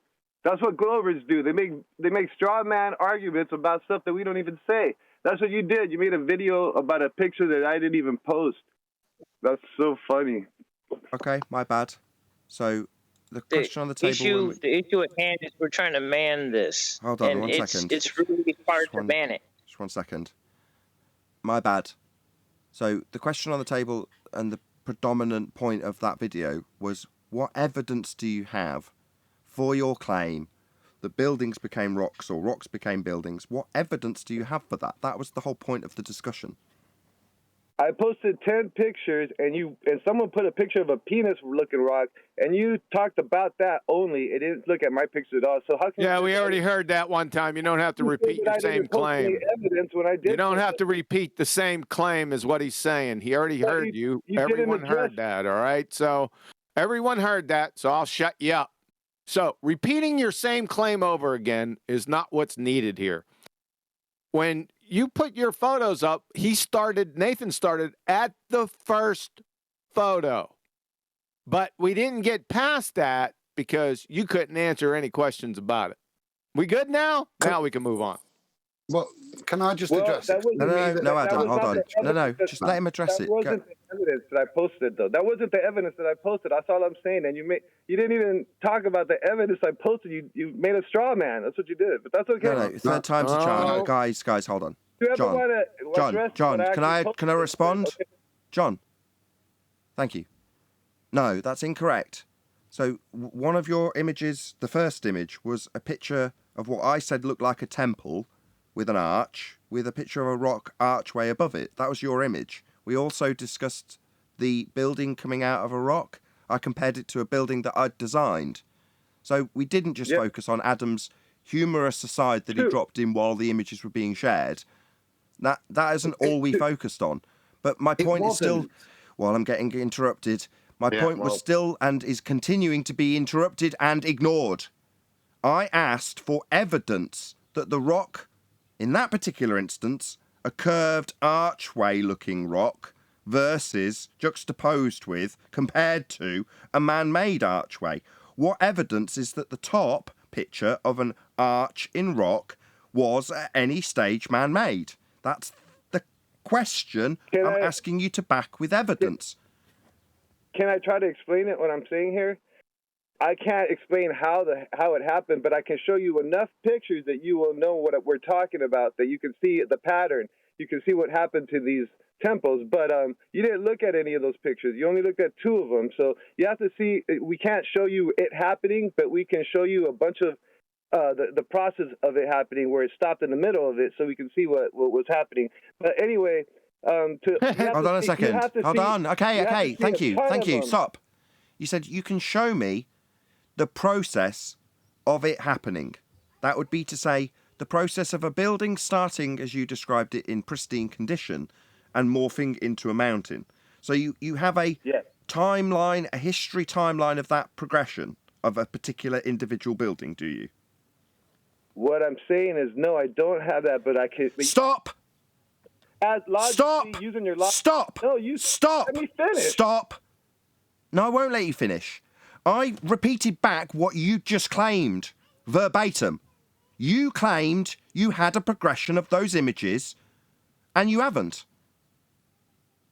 I'm trying to explain it, though. Stop. You won't let me, so I'm not going to have Stop claiming I'm stopping you when... You stop. My friend. I'm done. I know you're done. Okay, well then put yourself on mute and I'll summarise the situation while you shut up. Good. I'm glad you're done. We know. You were done when you came in the first time and didn't present any evidence for your claim to back it. What you've done now, much to my irritation again, is very specifically stated, I can show a timeline progression of this building becoming a mountain. And then when I repeat that back to you as your specific claim that you've said to back it in all the other pictures, you alluded to my looking at the rest of the pictures being a timeline of this happening. And then when I clarify if that's actually the case, as you said it was, no, it isn't.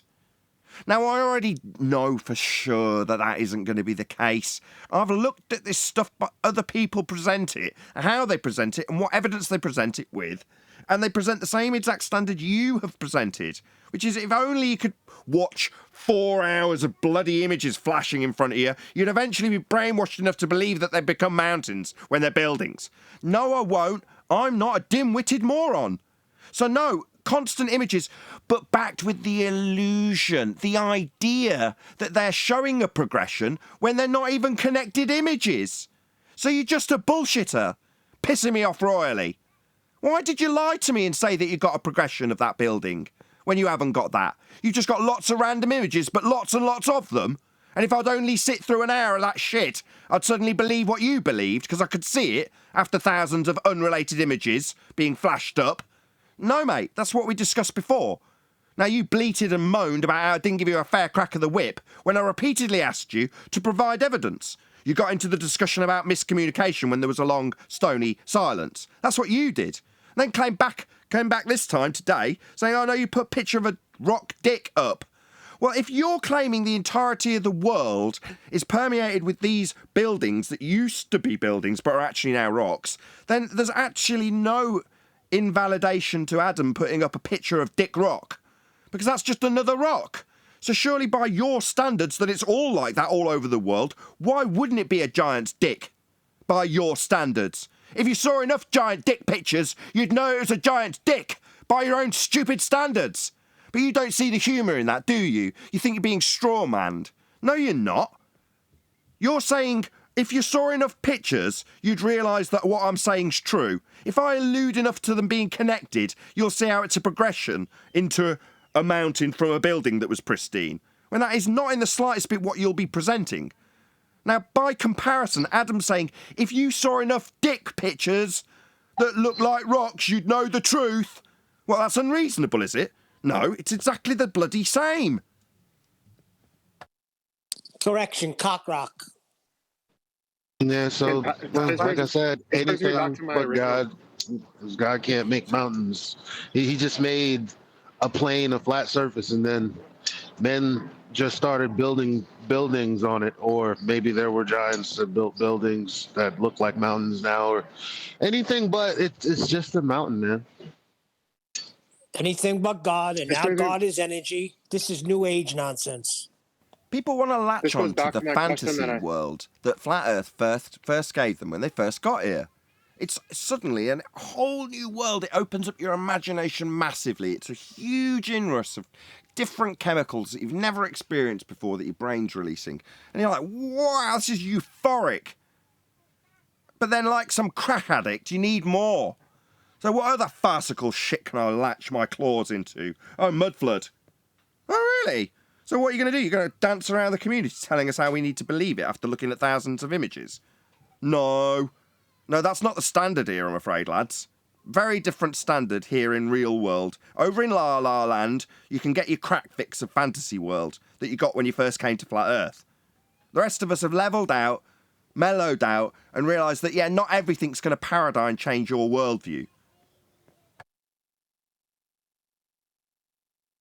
This brings me back to that question I asked you about standards of evidence, Nathan. So, yeah.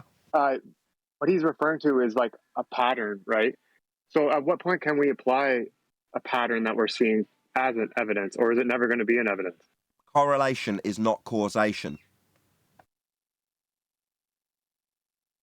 Does it have any validity at all? In any sense, in any standard. Correlation is not causation in any standard. But doesn't it always also come with the words being used to describe it? Because he described it as mountains are melted buildings, right? Now, that sounds crazy offhand because I understand as a human being, I get that other human beings tend to carve shit into rocks and into mountains, right? That's something we all know that happens, right? So saying that that's something that's happened and maybe whatever was carved, eroded away into what just looks like now a mountain, like that's different than saying mountains are melted buildings, right? Like the problem is we got to be precise with our words, right? The problem is we're dealing with fantasists. Yeah, there's a lot of flat earth fantasists out there. And that's fine. I'm not going to oppress your fantasies. Fine, believe whatever you like. My issue comes when, at the moment, I'm on a crusade similar to what I was on about 3 or 4, maybe even longer years ago, to get the community to actually discipline themselves in the science that is real and empirical. And when we have these discussions, I can't remember who it was, one of the people who we were having this discussion with said, the real scientists, when talking about ether contextually, were doing blah, blah, blah, blah, blah. No, they weren't. But if we had a good understanding of what science was, we wouldn't make such nonsensical claims that can be pulled apart and do make us look very stupid. But the problem is, the vast majority of flat earth fantasists haven't got the slightest idea what science is, but they're more than happy to invoke it when they want to talk about ether. That's the main problem here. We've got the exact same magic trick being utilised by people who don't really know what science is. They've just recognised that there's a magic trick. You say these few words, talk about a few experiments, talk about what real scientists are doing, and suddenly everyone buys into the fantasy. You're like, hello? What's going on? Over here, hello, we're trying to teach you what real science actually is so you can see how people lie to you. What's that? You've got some real science? Oh, have you now? What's your phenomena? Something that everybody believes. No, that's not a phenomena. Why are you parroting this to me, pretender clown? What's that? You say you're a flat earther? Oh, right. Does that mean I should suddenly listen to your bullshit and nod my head? No, I'm afraid not. Yeah, flat earthers talk shite too. There's plenty of fantasists, if not more than there are in regular society, unfortunately. Yeah, I mean, so maybe this will quell your curiosity about patterns. I mean, everybody knows what a pattern is. That's fine. But the thing is, so you're going to take a bunch of actual stuff. You see a pattern, but you're saying it's a pattern that would suggest that, well, mountains were buildings. And that's the thing. That's a presupposition that you can't prove. But you're going to say, well, look at these patterns, and this is eerily similar to the presupposition that I just so happen not to be able to prove. What's wrong with that? If So I show you enough cloud-shaped unicorns, you'll know what unicorns are real, man. I've got thousands of them. They also talk about the scientific community. Yep. They're just hijacking the terms that we were poisoned with to believe in heliocentrism and reapplying them to ether. But patterns as evidence that can be applied in criminal situations, right? Or in historical situations, right? No, we're talking about cause and effect relationships. With a crime, it's not a crime. With a crime, there's actually something there. Yeah, the standard that's being alluded to isn't criminal. It's scientific, right? The guy even said it. The real scientists were looking at this. There's no doubt in my mind what's being alluded to. It's a cause and effect relationship where there's no phenomena. It's the same as gravity. Correct. With that, I'm going to say another huge, massive, enormous thank you to both Discord and G+ panels for making today's after show possible.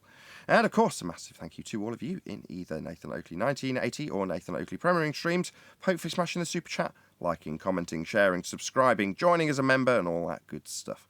I've been Nathan Oakley, and I will see you all in the next video.